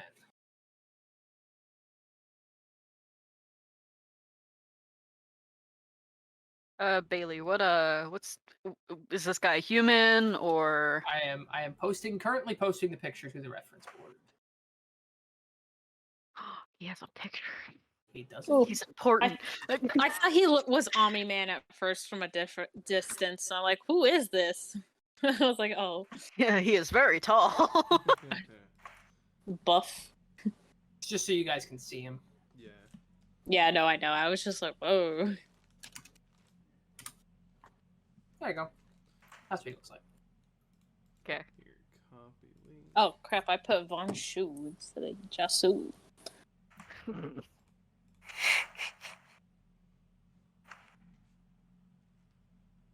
Omni-Man, but Star Wars. That's what. Omni-Man, the Cantina Man. I'm so sorry. But yes, the job I am asking is very stealth oriented. It's very quiet, with adamant average level of danger at it. Danger but- is always fun. But you all seem like capable folk. However, I do not recall I had all of your names. Sorry for me. Arbax. Hey, hola. Bucko. Blood. Come again? Blood. Oh, I thought you said love. I said too. It is very hard to hear you, sir, inside of that helmet. That's unfortunate, isn't it? Quite. Well, I will, if you are up to the task of this job, I would more than happy to point you in the direction of my mechanic. He might be able to fix your vehicle. Maybe install a new door so you can actually seal it. This is when Haruko's gonna look over at Ash and give him a look. I'd hardly call it ours. It was more of a... Shut up, it's our ship now. Your You friend- named it, you painted stupid things on it. I did. Oh, it wasn't stupid. I painted a charhound on it. It was very cute. Looking better food. Your armored friend is correct. In this part of the world, finders keepers. You found it, it is yours. Wait, so that base could be ours. We found it. It does not work on real estate, my friend. Ah, man. Well, it's been there for a lot 15 of years. 15 Have you all years. considered that if you don't tell people about it, it's yours anyways? Mm. Just a thought. Your friend It's Where not is like your he knows mechanic? where it is. Where is your mechanic, sir? Oh, he is currently at the repair shop just up the hill. Okie dokie. I'm If happy- you go ahead, my friend. I'm happy to greet him. I'm a bit If of a you- mechanic myself. If you wish to speak to him, I can let him know you are coming. Please do. Indeed.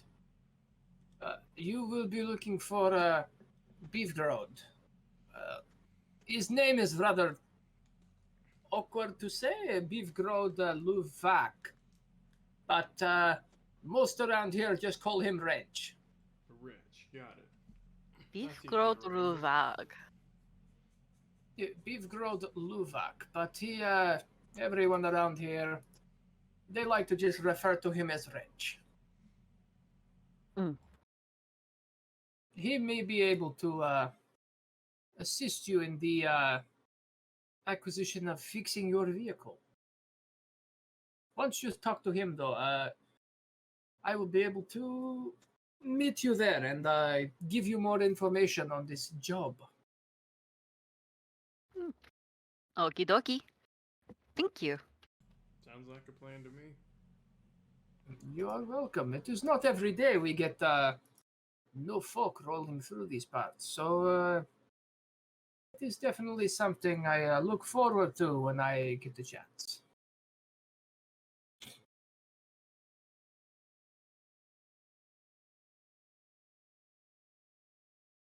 But in that case, just up the hill is where this individual works, this wrench.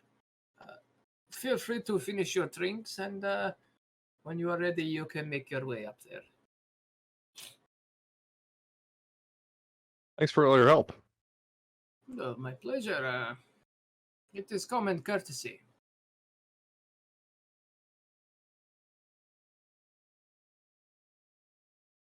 But until then, my friends, I will continue to work.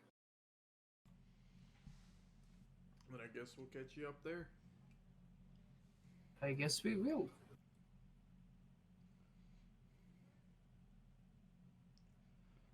All right. Salsa's gonna pocket the 2 drinks that he got and start heading for the door. All right.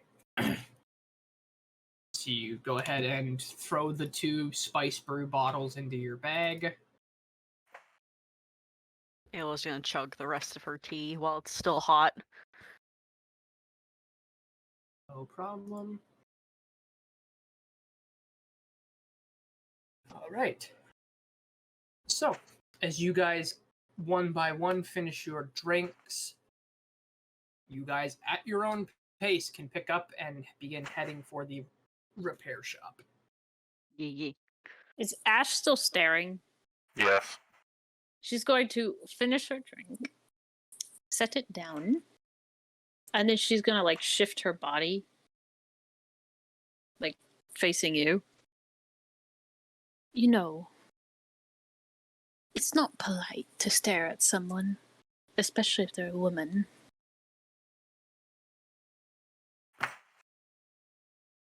I never asked what was polite. I'm simply doing what's in my best interest, Bounty Hunter. She's gonna like stand up and like stretch out her arm. You don't intimidate me, and I'm not after you. That's kind of what I'm worried about.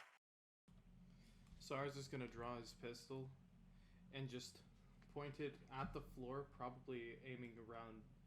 Come on, pointer thing work. It's not working. It's not working. Hold on. Mine was lagged out a bit. I had to refresh. Yeah, same. That's what I had to do. Indeed. Well, let me do that then. think I'm good now. He's gonna step over here, and he's gonna aim his gun probably about right this area, at the floor.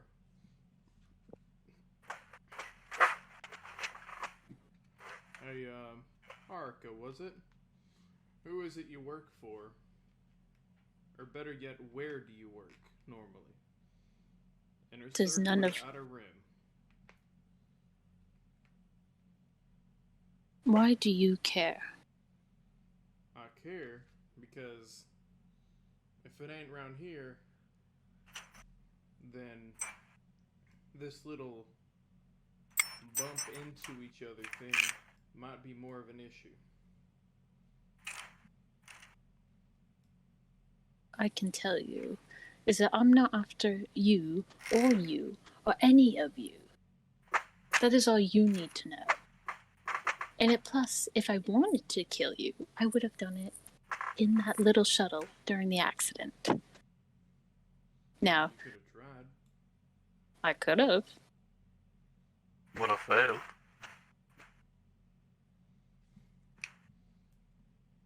You never know. No, I'm quite sure you would have failed. Now, my friends, there is no need for fighting in my canteen. If you want to do it outside. Apologies, Barkeep. Just a little paranoid. I can see that.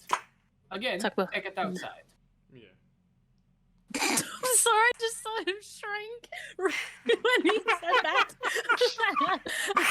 Take this outside. Shrinks. He hides under the bar. Sar's just gonna holster his pistol, walk over to the bar, and slide another 5 credits over there. I'm sorry if we caused any trouble for you. He pops his head back out from underneath the bar and takes the credits and goes back under the bar. All right, everyone. And she claps her hand like a mom. Now that the atmosphere has become much less tense, let's go get to our job, huh? Sounds good to me. One stipulation is I want Ash traveling in the back. I'll travel What? front, though. Okay. Scared that I'm gonna shoot you. I don't care if you shoot me. To be quite honest. You know what? How about this? Okay, Haruko, you're in front of me. I'll squeeze myself between you and Ash. There we go. Now I am in between your problem. Now go, shoot. And she starts gesturing you to move, Haruko. Go. I will kick you. Go. Kick me. I love That is Anthony. that is called Aola go full mom mode. Ayla pulls her shoe Get out of the off. way. Go or I hit you. Well, here's the thing. She doesn't really have shoes. They're boots that are basically her pants. So She just has a spare flip flop. she could pull out one of the fucking razor blades she took from the thing, but she's not gonna do that. She's just but I shooing should everyone you. and doing that fake like lifting her foot and kicking them like go, stop looking at each other, go. Gonna take off her chonkla and whip your pride ahead with it. No, I'm out. No. Let's see how good my target practice has gotten. My head. This is my prediction of the future if you look in squadron chat. Oh. Curious. Huh? Yeah. Yep. Yeah. Very, very, very close. Alrighty.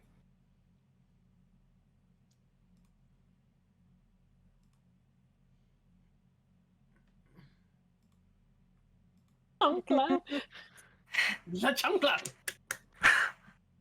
Alright, so we're making our way to the job. Making our way R&D. downtown. Mm-hmm. Can't sing that song cause it's copyright. I don't care. Da-na-na-na-na-na. But we should care.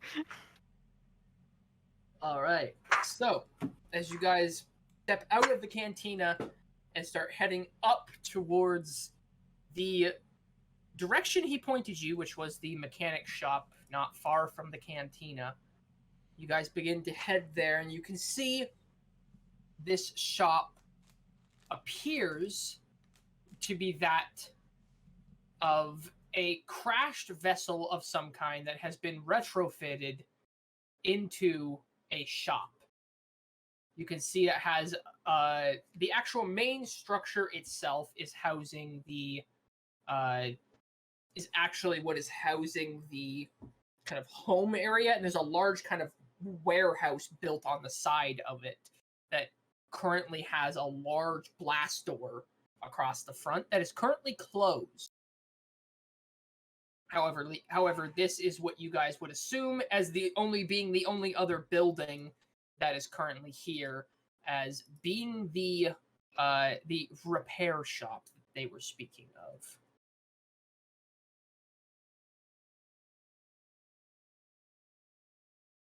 So, as you guys begin heading up towards the vessel, or what was once a vessel, who is leading the way? Who's leading the charge? Who's heading in first? SARS is. All right. So, SARS, you kind of step up, and you can see there is a large kind of one of those large kind of sliding airlock doors at the front of the vehicle. What used to be the vehicle has a door that's been retrofitted. So, as you kind of step up, the door immediately kind of opens up and allows you entrance into this shop.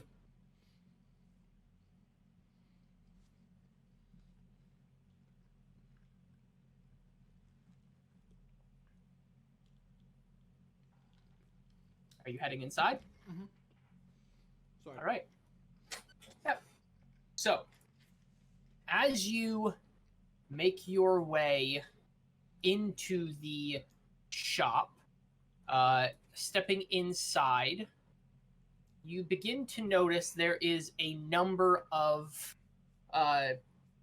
immediately as you step in, though,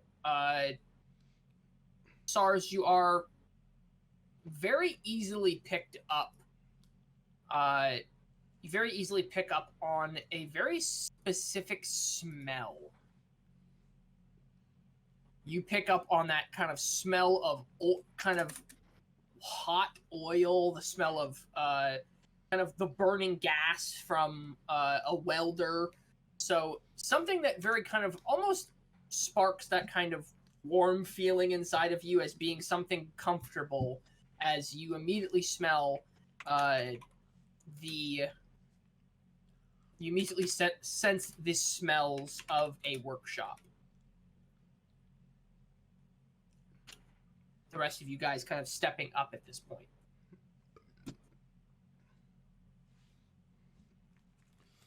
SARS is gonna give like a loud inside voice. I hear there's a mechanic here. You kind of hear an echo from the inside.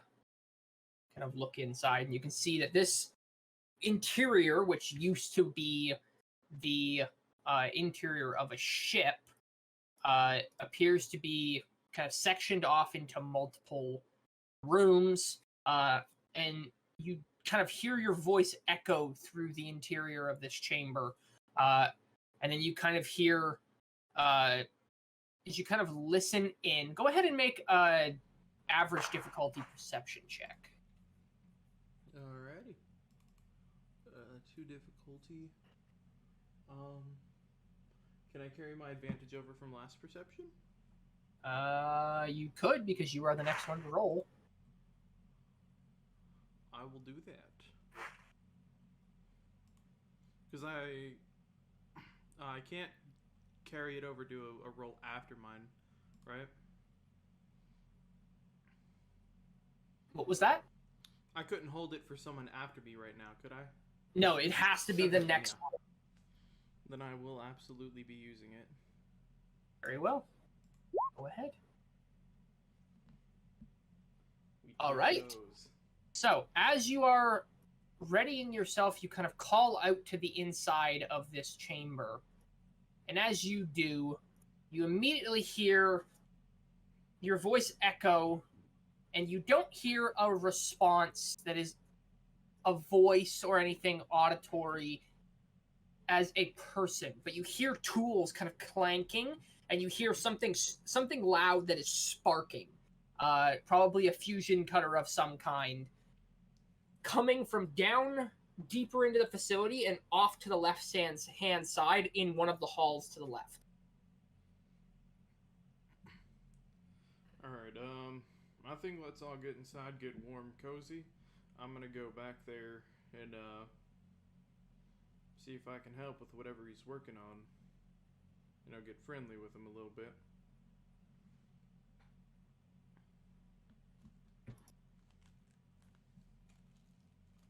So you're gonna head inside?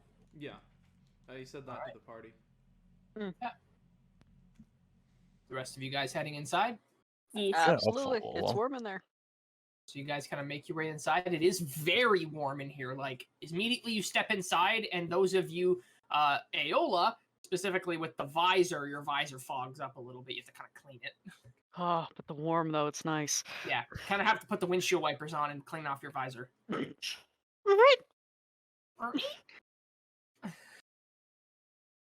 I safe, or does that affect mine too? Yours doesn't actually fog up because you have a, Heat regulated. yeah, yours heat regulated and yours is sealed. Wait, if it's heat regulated, does that mean it's hot only? No, that means it's temperature controlled, as in it's comfy at all times for me. BS, alright. Meaning while y'all are out there freezing your asses off, I'm in here comfy and cozy and more than happy to just sit there. Yeah. Jacket, she's fine. Anyway. Alright. So, as you step your way inside, it is warm, it is cozy on the interior, and as you make your way in, SARS, you start kind of wandering your way to where the noises came from. What are the rest of you guys doing in the interior as you see SARS start just like wandering deeper into the chamber, into this facility?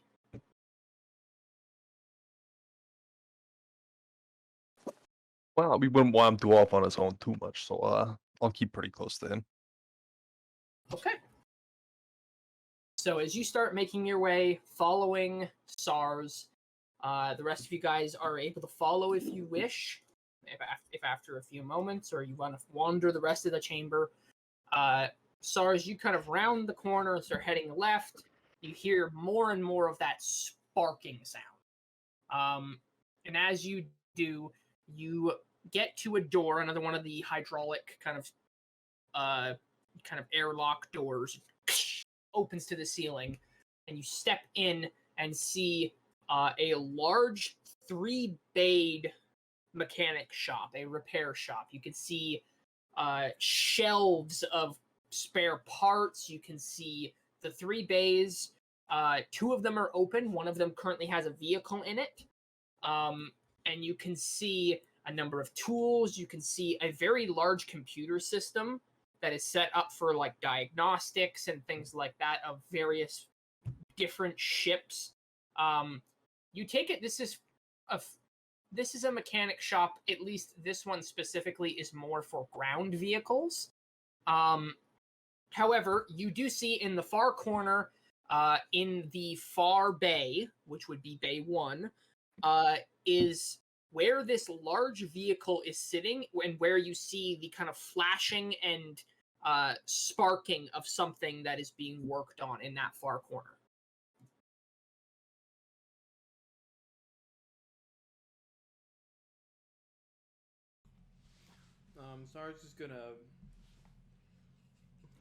signal a hand, or he's gonna step inside and signal a hand for Arvax to have him wait sort of at the entrance. I'll stick around there. And he's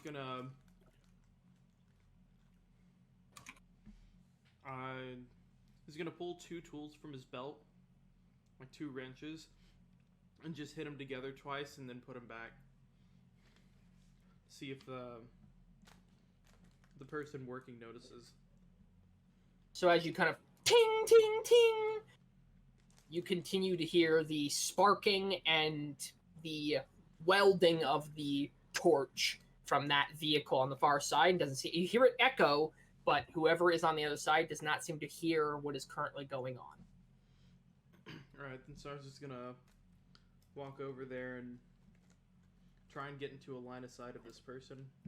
Yeah. So as you kind of begin to kind of walk, keeping kind of a wide angle, you start to make your way up, and you see what looks like a fairly large vehicle, this massive tracked vehicle. It has 4 tracks on all 4 corners. There's a separate track with a offset cockpit on the left-hand side, which is raised up off the ground. And currently underneath of the vehicle, you see a fairly large individual underneath that is currently in kind of a workman's mechanic kind of uniform jumpsuit, currently sparking away at the underside, wearing this kind of large face shield that has a very dark tint on it, so you can't see any of their facial features, and is currently sparking away at this, the underside of this vehicle.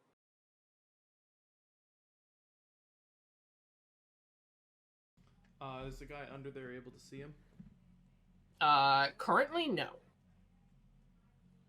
Does not see you at the moment. You could, if you walked up closer, because right now you're kind of at a wide berth, you could. SARS is going to do that. He's going to walk a little closer, because he knows scaring a mechanic at work can be very dangerous. So as you kind of make your way up and you get closer, but still being kind of cautious, you get more of a look of this individual. They're large, at this distance, probably roughly 6.5 feet tall. Currently, you see their the legs kind of sticking out from under the vehicle. They are odd in the sense of the structure of their legs are not humanoid. They are kind of reversed in the sense of they have a kind of a reverse ankle. So they have a knee joint and the ankle is very large at the back. They have a large clawed foot with kind of this grayish fur sticking out of their toes. And then they have the mechanic kind of jumpsuit on up until basically you can only see him from the waist down right now. Whoever this you assume this is the individual that he was saying is named Wrench, or that they nicknamed Wrench. But you can only see from the waist down with the 2 clawed feet and then the kind of large jumpsuit.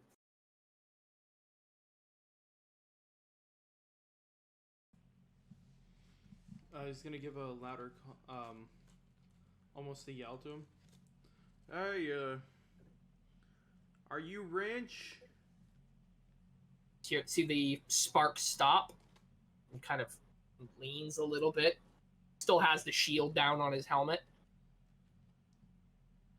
Oi, that's me. Any chance we could talk to you for a minute? Just give me a minute. No Okay. worries. If there's any help you need, do call. Yeah, now that you mention it. Hand me the Hydra spanner. SARS is gonna pull one off of his belt and hand it under to him. I'll need that back after, friend. No worries. Kind of goes back under. You hear that kind of impact gun sound. That. Boy, that'll hold it. There you go. and kind of reaches back under. And you see as he hands it back, a large, his very large hands, kind of again that kind of grayish white fur with the big clawed fingers, and kind of hands you back the big hydro wrench, the hydro spanner. Thank you kindly. Right. You see him kind of reach underneath, grab the edge of the kind of external roll cage that's kind of built on the outer structure of this vehicle, and then slides out on the dolly. And you can see now the much larger individual as he begins to stand up. He's about 6.5 feet tall. He's fairly large, kind of bigger, more muscular kind of upper body. He's wearing like the lower half of the jumpsuit with it kind of tied around his waist. So it's kind of down off of his shoulders. And he has this kind of almost like an armored chest plate with these kind of shoulder straps that is bolted to his midsection. And you see him kind of pull off the large kind of welding shield and kind of lay it down on his tray, revealing a very kind of furred face, kind of these pointed ears off the top of his head, kind of this longer kind of snubbed snout. SARS, go ahead and make a xenology check. You got it. It'd be average difficulty.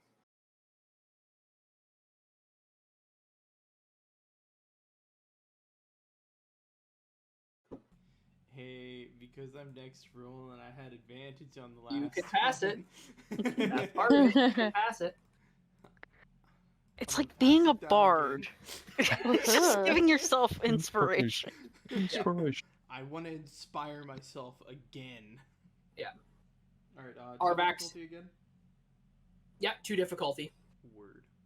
for the xenology. Fuck yeah. All right.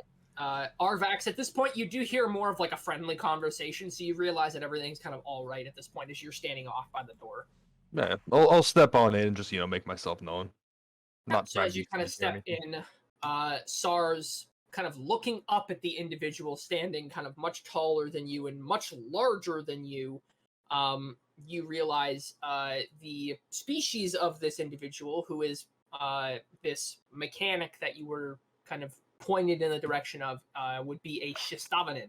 He's one of the kind of large, kind of wolf-like individuals, kind of grayish colored fur, has his eyes are kind of that like a deeper yellow color, and he too has kind of that underneath the kind of straps and stuff of his suit. He does have like a mechanic's belt with a bunch of tools on it, and then a giant toolbox of tools. You said he was little more upper body buff, right? He's upper body buff because of his kind of reversed legs, because his legs are kind of like they have that kind of reverse joint in them.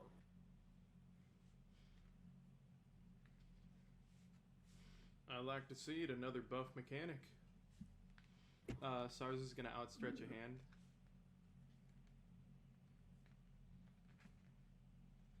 A little bit of an odd statement, but right. Kind of reaches his big clawed hand out. What was your name again? The name's SARS Ghoster. Bivgrod. Everyone around here just calls me Wrench. Wrench. It's nice to meet you.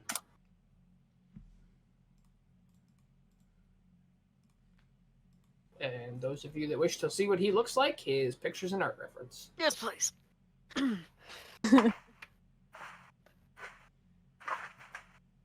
So, Nice. so as you said, Yes, indeed. what brings you up this way?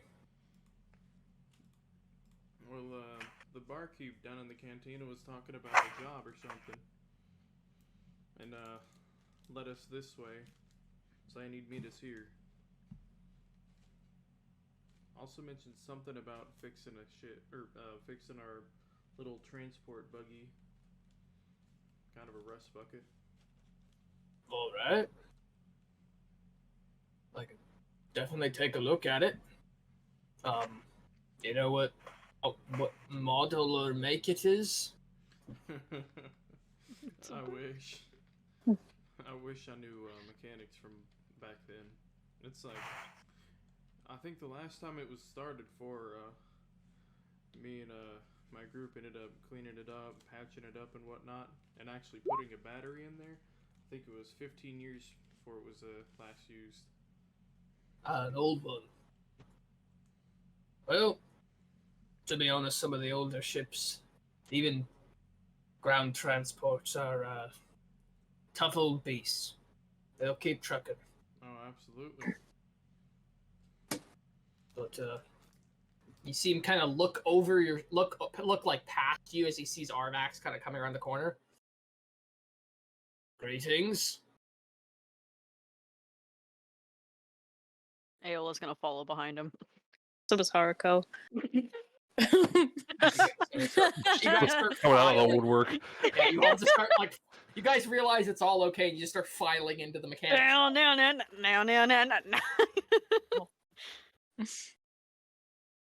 Clown carring. Jeez, that's quite a lot of you. There's 5 of us in total. Oh.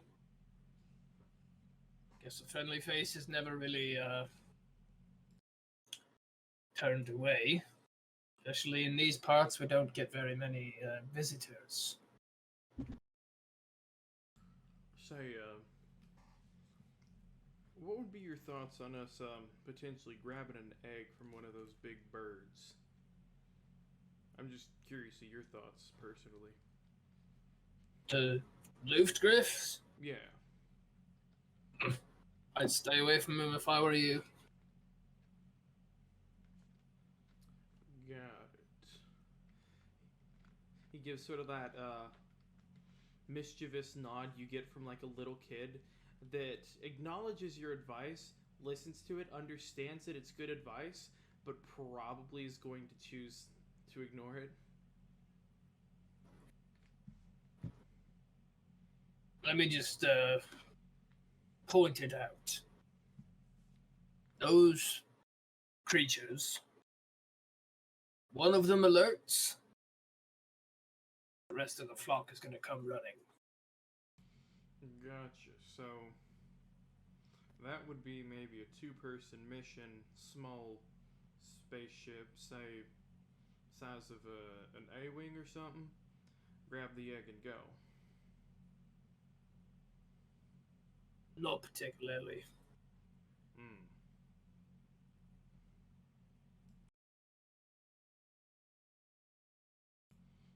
Those brave enough to trek that far into the mountains, you'd be better off on foot. Gotcha. Yeah, it was weird. There were like a dozen of them, V formation, following our little transport brick. They do that. Even when you're flying a normal starship, they'll follow along. Interesting. They're very, very curious creatures and far more intelligent than they let on.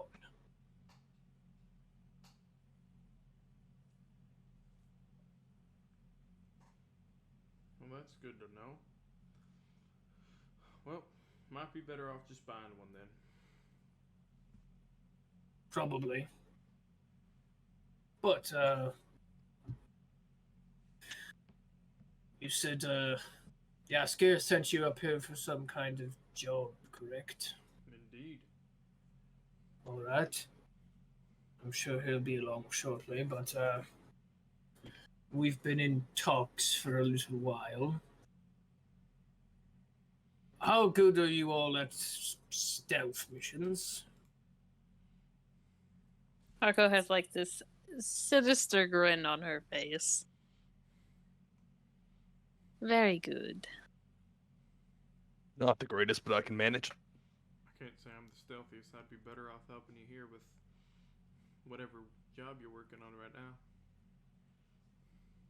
Never been on one, but I'm willing to try. Alright. And Well, Buckethead back there, probably also decent enough at it. He hunts big game for a living, so he's got to be good at some a little bit of stuff. Where's a madman? well, I can give you a little bit of a rundown, but Yaskir is probably going to be the one that you want to talk to. All right. He calls the shots. But you see him begins to kind of walk past you guys and kind of make his way over to that big that big curved computer screen, the big display that he has all his kind of diagnostics and stuff on, and he kind of switches it over and starts moving it around and starts pulling up more files.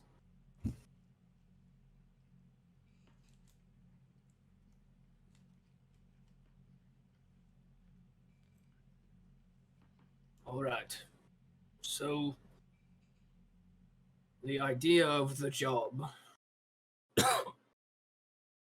is we're kind of in the middle of this war at the moment. Not particularly affiliated with every side. But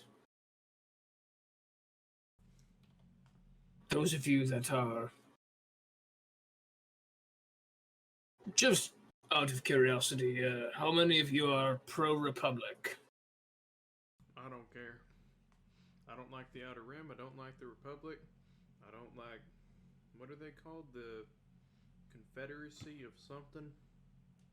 Confederacy of Independent Systems. Yeah, not really a fan of any of them. Separatists. And the rest of you? Yeah, I'm pretty similar. Yeah, I don't care. I'm just a healer. Good to know. Well then, you shouldn't have a problem.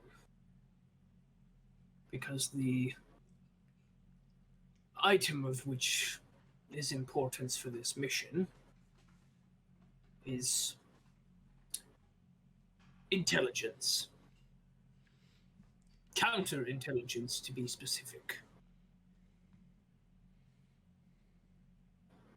There is not far from here, to the north, center of the mountains, there is a Republic listening post.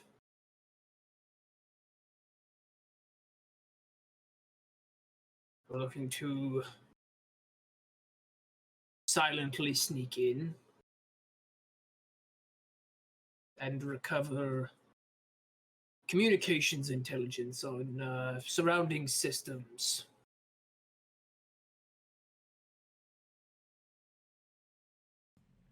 By any chance, have y'all tried any, what's the word? Hacking attempt? All of the Republic frequencies are under very heavy surveillance and heavy encryption. Right. Would probably take a group of hackers to do that, wouldn't it? And at this distance, it is next to impossible. Hence the reason we need a stealth team to go in, recover the reconnaissance, and gather the information quietly, and then escape without being noticed. I can guarantee if you are able to accomplish this, Yaskir is going to give you whatever you want.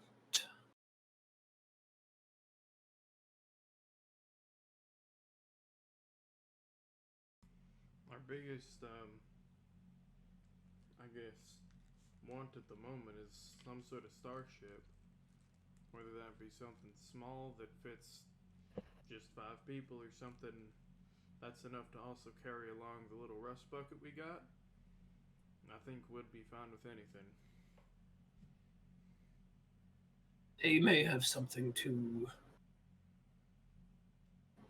tickle your fancy.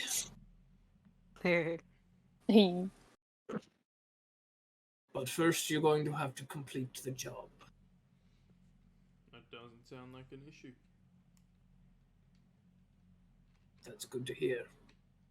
You guys kind of hear behind you that large door kind of open up again, and a set of footsteps coming in.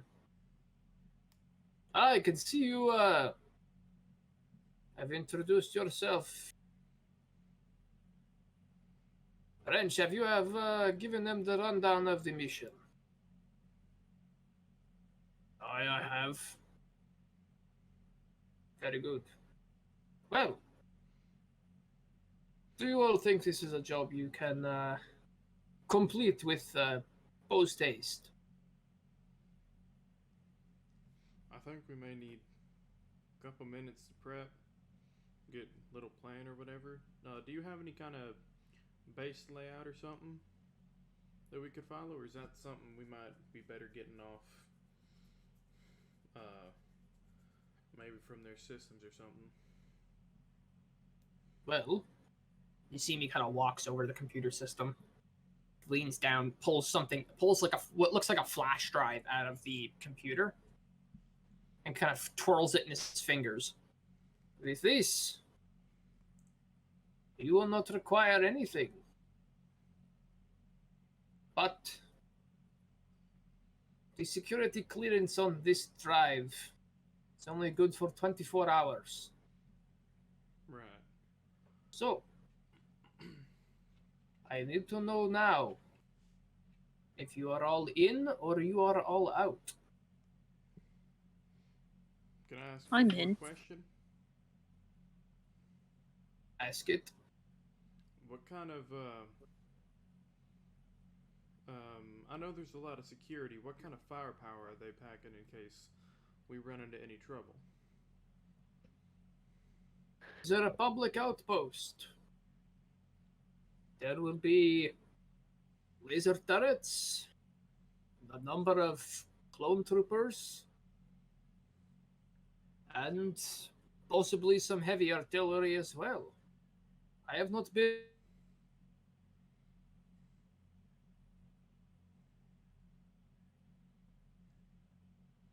Alright, well, I'm in. Can't say I can do much. For me to Hmm? ascertain what the layout is of this base. But at the most, you may have to deal with one or two heavy artillery. So no Jedi at the very least. Highly unlikely. Love to hear. This kind of planet is so far in the backwater that there is not really any need for them to come out here. But maybe every once in every 3 or 4 months they may make one trip out to check on things. But that was not been for some time. It is a backwater planet. Yeah. But are you in or are you out? And with that, I think I'm in. I'm in. I'm in. Sounds good to me. I'm assuming your silent friend is in as well. He's just being edgy. Mm-hmm. I would agree with that.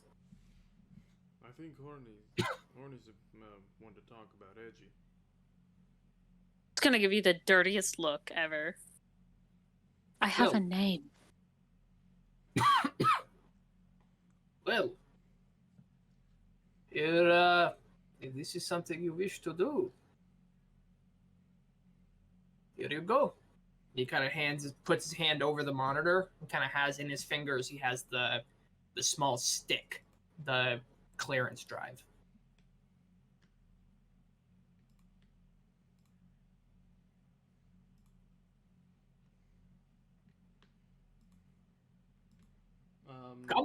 Come now, one of you take it. You are running out of time. I'll snag it and it'll go straight in my cloak. Oh. Unless you're going to take it first. As Ayla was gonna grab it too, so like 3 people reach out for it, but just Okay. Our- Arpix get to it first. All right. So if you guys are all three kind of reaching for it, Yes. all three of you guys go ahead and make a. All of you guys each make a average difficulty vigilance check. You know, if I see the other two going for it, I'll let them fight over it. I just want to not have only one person go for it. I need some sort of Wait, conflict, you know. I'm passing my advantage from xenology to myself. Gosh Oh dang my- it! You can't do this again, you fucking bard. Okay, so vigilance check between Aola and SARS. I can and I will. Fuck. Okay. Oh my. Wait, what does that mean? Actually, I think that So, means you beat me. That's a setback. I just And- slap it out of his hand. Yeah, so you guys, both of you guys don't successfully grab it. You both fumble it, and it just goes. You guys like basically grab it. It comes out of his hand, and kind of flips up into the air, and then starts tumbling down to the ground. Can I grab it? I want to try and catch it. I will say with 2 advantage, I say SARS would be the one that would have the advantage to be able to grab it, as you only have a setback. Yeah.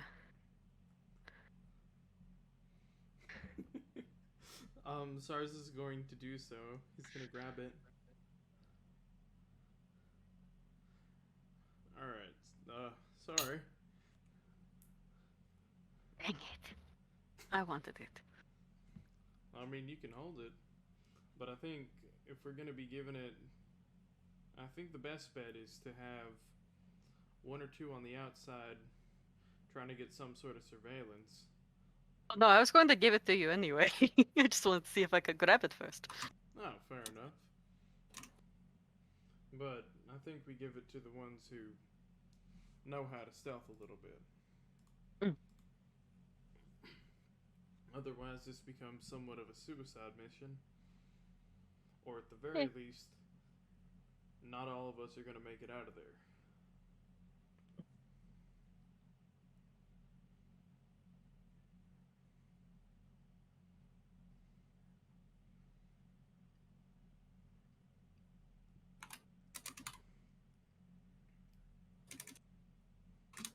Alright, well, you're going to lead the way because I have no idea what to do with the chip. Let's see up your alley. Boss man, do you have any sort of coordinates for this place? They are all in place on that drive that you are carrying. Wonderful. So, walking distance, or should we take something? Yes, roughly 10 miles. Not walking distance. We could take the break.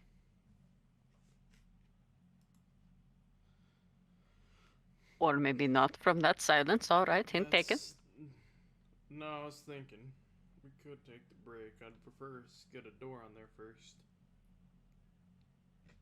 I can help with that. What's the best way to get it up here, would you say? The ramp on the far side of town. Well, I'll get to moving it up here. All And- right. Well, no, foot's probably better to be honest. Or we leave it a mile off. Republic spots a transport. They go into DEFCON 2 or whatever instantly, and they're on high alert. Can we leave it a mile off? It's really cold out. Yeah, I think a mile off is our best bet.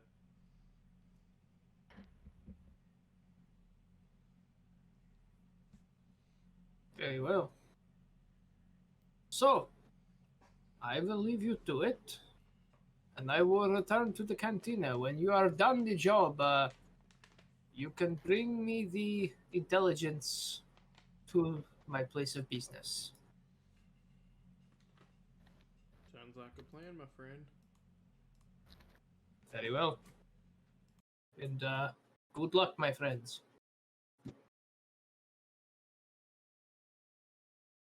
You see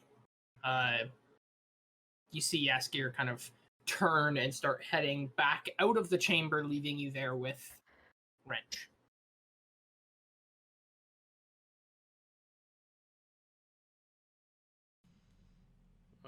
So I guess I'll go on ahead down and get the transport. We'll hurry back. We've got very little time. Yeah. How long does the fuel intake, or are we able to do that in here? I'm sorry, the what? There's a fueling station down in the parking area. I'm wondering if we should do it down there once we get up here. I'm happy to pay for it nonetheless. It's not that far, you shouldn't need it. Okay. So, Unless you plan on running in a high-speed chase. I think it might be better to be safe than sorry. And then we can fuel it up here. Alright. SARS is gonna... He's gonna leave the mechanic shop and he's gonna make a dash for the ship because it is cold. Okay, so you start running down, leaving the rest of you in the interior of this mechanic shop with Wrench.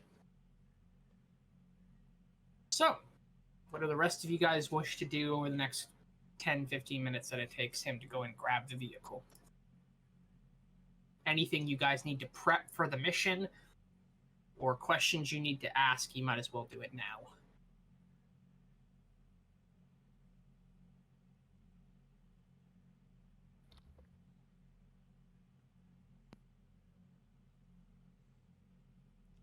We got most of what we need, eh? Very well. So, a few moments later, you guys hear the kind of that low rumble come by as SARS rolls up in the brick, and you guys watch Wrench kind of go over to the secondary bay, the second bay beside his vehicle, kind of pull the big lever and open the big blast door, giving you a space to park the speeder truck in. SARS is gonna do so. So you back it in, kind of land it again. And as you do, it kind of lands onto the landing gear. You turn the repulsor drive off, and you see Wrench just kind of sitting there with his arms crossed. You weren't kidding when you said hunk of junk. Yeah. Terrible. See him, he kind of walks up, and right on the one portion of the vehicle, he kind of walks up, and you see him start rubbing his hand across the large kind of panel, and you see him rub off a section where you see a large kind of stamp in the side of the vehicle. As I suspected. What day is it? This is an AA-5 speeder truck. It's a fairly heavily armored but unarmed ground transport, mainly used for cargo. What's the likelihood of attaching a gun here? And he points to the top of it. It can be done. It would take a very long time. Right. It's a retrofit that I could not perform without the proper tools and the hardware to do so. So we'd need a big AA turret for anything. You would need a turret, yes, and they're hard to come by around here. Yeah. Any kind of weaponry is very hard to come by around here. But, in that sense, this damage does not seem to be too far gone. Do you want me to give it a once-over before I let you out of here? Yes. Yeah, go for it. Very good. I didn't see anything on the systems or with my little look over. But who knows, there could be some tiny little spark plug or something loose. Very well. You see he starts to kind of walk over, and you see he walks into this kind of back chamber with another door, walks in, door closes behind him. You hear him start kind of kind of rifling through things. A few moments later, you guys kind of begin to hear this kind of heavy machinery sound, kind of like this kind of large walking sound, heavy footfalls. You kind of hear the large blast door open, and as it opens up to the ceiling, you see Wrench in not a massive, but a fairly large kind of bright yellow kind of exosuit with these kind of large claws in the front, these large kind of two-fingered claws. And he's currently holding what looks like an additional blast door that would, one point or with some modification, will fit the speeder truck. So he starts kind of walking it over, and he takes probably roughly 15 minutes or so to get it lined up, and then he gets out of the mech suit and welds it in and starts kind of getting the hydraulic system to work. And it takes probably an hour. Would SARS So you guys have been able to help him to make it a little faster? You could. It would take it down to about 45 minutes to get the door operational. Yeah, absolutely. So this large, rusted speeder truck now has a large, like dark blue door on the side of it. So the dark blue door kind of stands out like a sore thumb. But it adds to the character of the brick. You know, I think this thing's starting to grow on to me. Well, you'll definitely take a hit. You see him, he kind of takes his fist and kind of smacks the side of it. It doesn't even, like, dent it. It just, tunk. No rust or anything falls off of it. These things are heavily armored. Is it solid metal or like metal ceramic something? Durasteel. Durasteel, gotcha. Whole vehicle, other than the visor shield in the front, is heavily armor plated. Yeah, I think if doable, we might try and take this thing off planet with us. I kind of like it. Got something big enough to carry it. If we can manage it. Have to wait and find out. Indeed we will. Well, I'm driving, Harco. Good. Well, good luck. Thank you. We'll probably need it. Most definitely are. You see me kind of turns and starts walking back over to his big, like, cracked vehicle, and he starts going back and crawling back under it to start working again. Thank you. Don't mention it. Very nice of you. And if you want a little help with that when we're back, you let me know, and I'm happy to stick around for a while. Have to wait and see. No, true. So, as Wrench goes back under the harvester, which is his vehicle, starts working again, you guys start hearing him welding and sparking stuff again as he starts to kind of go back to what he was doing with fixing his vehicle. You guys are ready to go, basically are fueled up at this point. You guys have had the new door welded on. So you guys now have once again, a functionally sealed vehicle that you guys can now use to take on this mission that is to come. Woohoo! Hell yeah. All right. So, with that, which one of you guys is piloting? Is anybody co-piloting? And what are the rest of you guys doing as you guys load up?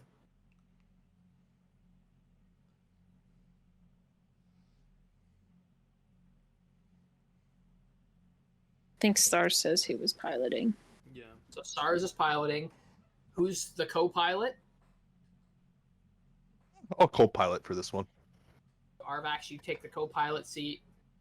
The rest of you guys load up into the back. if there's anything, SARS, you can go ahead and make your piloting planetary check, average difficulty. Arvax, you can make the average difficulty astrogation check as you are following the navigation system to basically map out where you need to go. You got it. All right. That is 2 successes. Not bad. We're not getting lost today. Not getting lost, but as soon as the ship takes off, SARS, as you are pulling it out of the garage, the ship lurches to the side and kind of sways the back end out, and it goes bang into the side of the door, and you guys just hear this kind of down the side of the right-hand side of the ship as it grinds its way out of the hangar bay. Haruko's laughing. SARS yells I back. think we hit something. SARS yells, "Son of a bitch!" And Haruko, "Shut up! You didn't do much better." I scraped it. At least I didn't bump the damn thing. Tell me that when you navigate through a gorge like that. Is Aola next to her? Mm-hmm. Yep. I'm gonna lean over to Aola. I swear, one of these days I'm gonna shoot him. Well, don't do it while he's piloting. That's a request. And if you're going to shoot, make sure you don't hit like an artery or something, because that's gonna put a lot more work on me.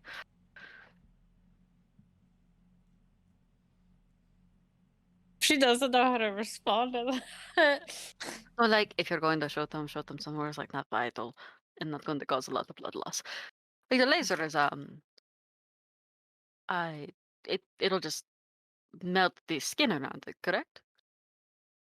Does knocking him out make you feel better? Yes, that's easy Okay. to fix. That's just a nice pack. Okay, I'll do that instead next time. All right. See, we downgraded some of the violence. It's nice. All right. So, as you guys begin to lift off the speeder truck, rumbling to life, you guys feel that vibration of the repulsor system pick the vehicle up again, and you guys start, after the grinding of the side of the vehicle, you guys head out of the hangar and the repair shop and start heading towards the navigational beacon where Arvax has placed on the navigation system. So, as you guys start flying towards it and start making headway, it is roughly a 10-mile journey to the listening post. How close do you wish to take the vehicle, SARS, as you are the pilot? Sorry. How long would a mile be in walking distance, like time-wise? A mile will take you probably about half hour. Walking? Yeah. Mm-hmm. But you're far enough away at that point, they won't be able to really see you at that point. Yeah. Then I'd say mile away is probably the best bet. Only half an hour of walking, and we have a transport close enough that we can go in and swoop someone out if need be. All right. So, as you guys start heading up towards the listening post, is there anything that the rest of you guys wish to prepare, or ready yourself for before you guys arrive?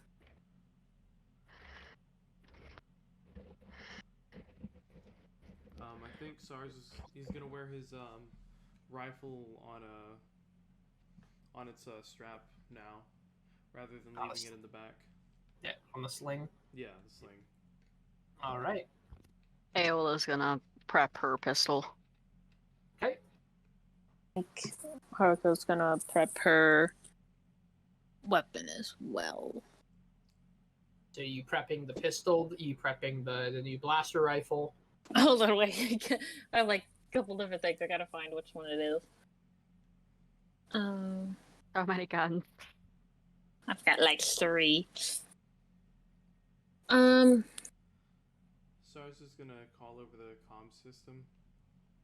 Hey, if you have any stealthy weapons like a knife or any silenced weapon of any kind, try to use that. Otherwise, try to refrain from shooting unless you need to. Life or death or nothing.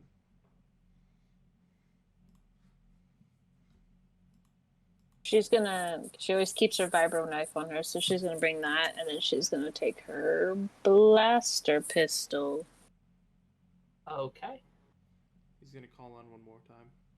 And just to be clear, these places have cameras up the fucking wazoo. Careful. I can. If we can make it to some sort of a surveillance room, I can probably do a few camera loops or something fancy with it.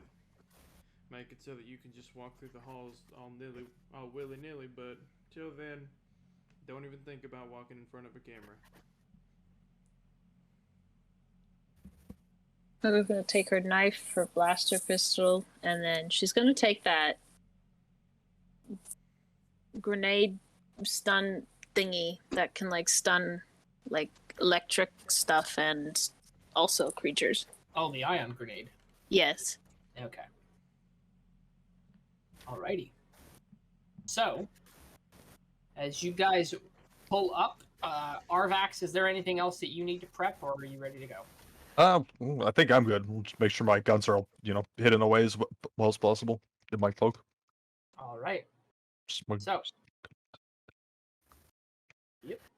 As you guys pull up roughly a mile from your destination, SARS, you bring the speeder truck down to a stop, turning the repulsor drive back off and landing the vehicle behind outcropping of ice and rock to block its direct line of sight, and dropping the rear hatch. Are you guys dropping the rear hatch, like the rear loading ramp, or are you guys going out the side sliding door on the side? I vote rear hatch. Me too. So loading ramp or door? I'm voting loading ramp. Loading ramp, loading ramp. Loading ramp. All right. So, no objections? Nah. No. All right. So, SARS, you pull the lever, and the loading ramp at the back lowers into the snow and ice, allowing the back of the speeder truck to be accessible and allowing you guys to exit towards your destination. He So- is going to close it when they get out of it. All right. Just out of more fear of a creature making it in rather than more a creature than a person. All right, will do. All right. Why don't we take a quick, 10-15 minute break until we get Hunter back so that we can continue? He said he's not too sure if he's gonna Yeah, when he's coming back, so I hope he's okay. he's dealing with you-know-who. I know, but I feel bad for him.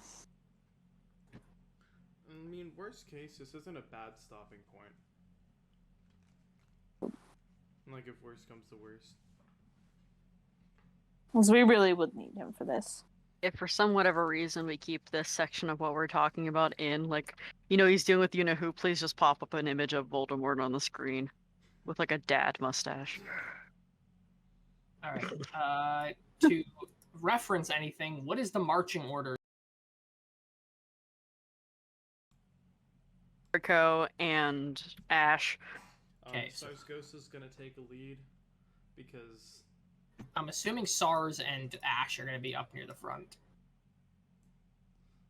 probably would be better to have Haruko up front just because she is the stealthy one. Sars She actually more is. there because he's good at navigating.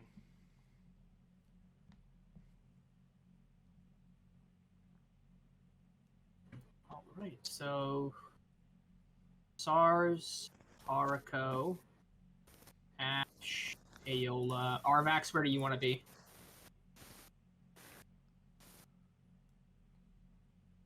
Would you rather be at the back or would you rather be at the front?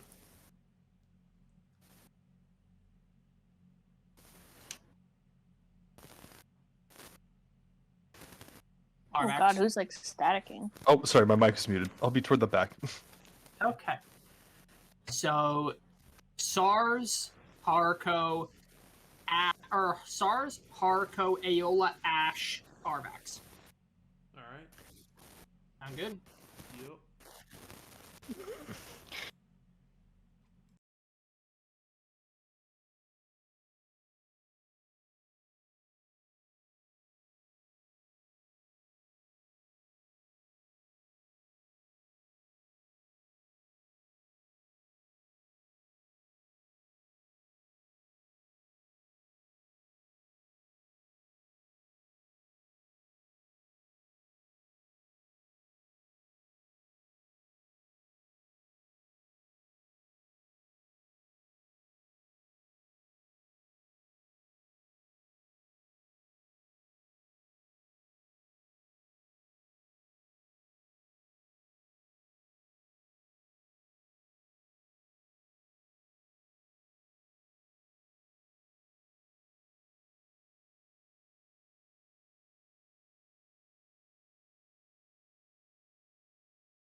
All right, everyone. This is where we are going to end the session for tonight, and we will pick up next week with the information heist. And we thank you all for sticking with us through this journey that we've all been taking together. And we will see you all next week. Thanks again for watching. Bye. Mine. Bye. Bye.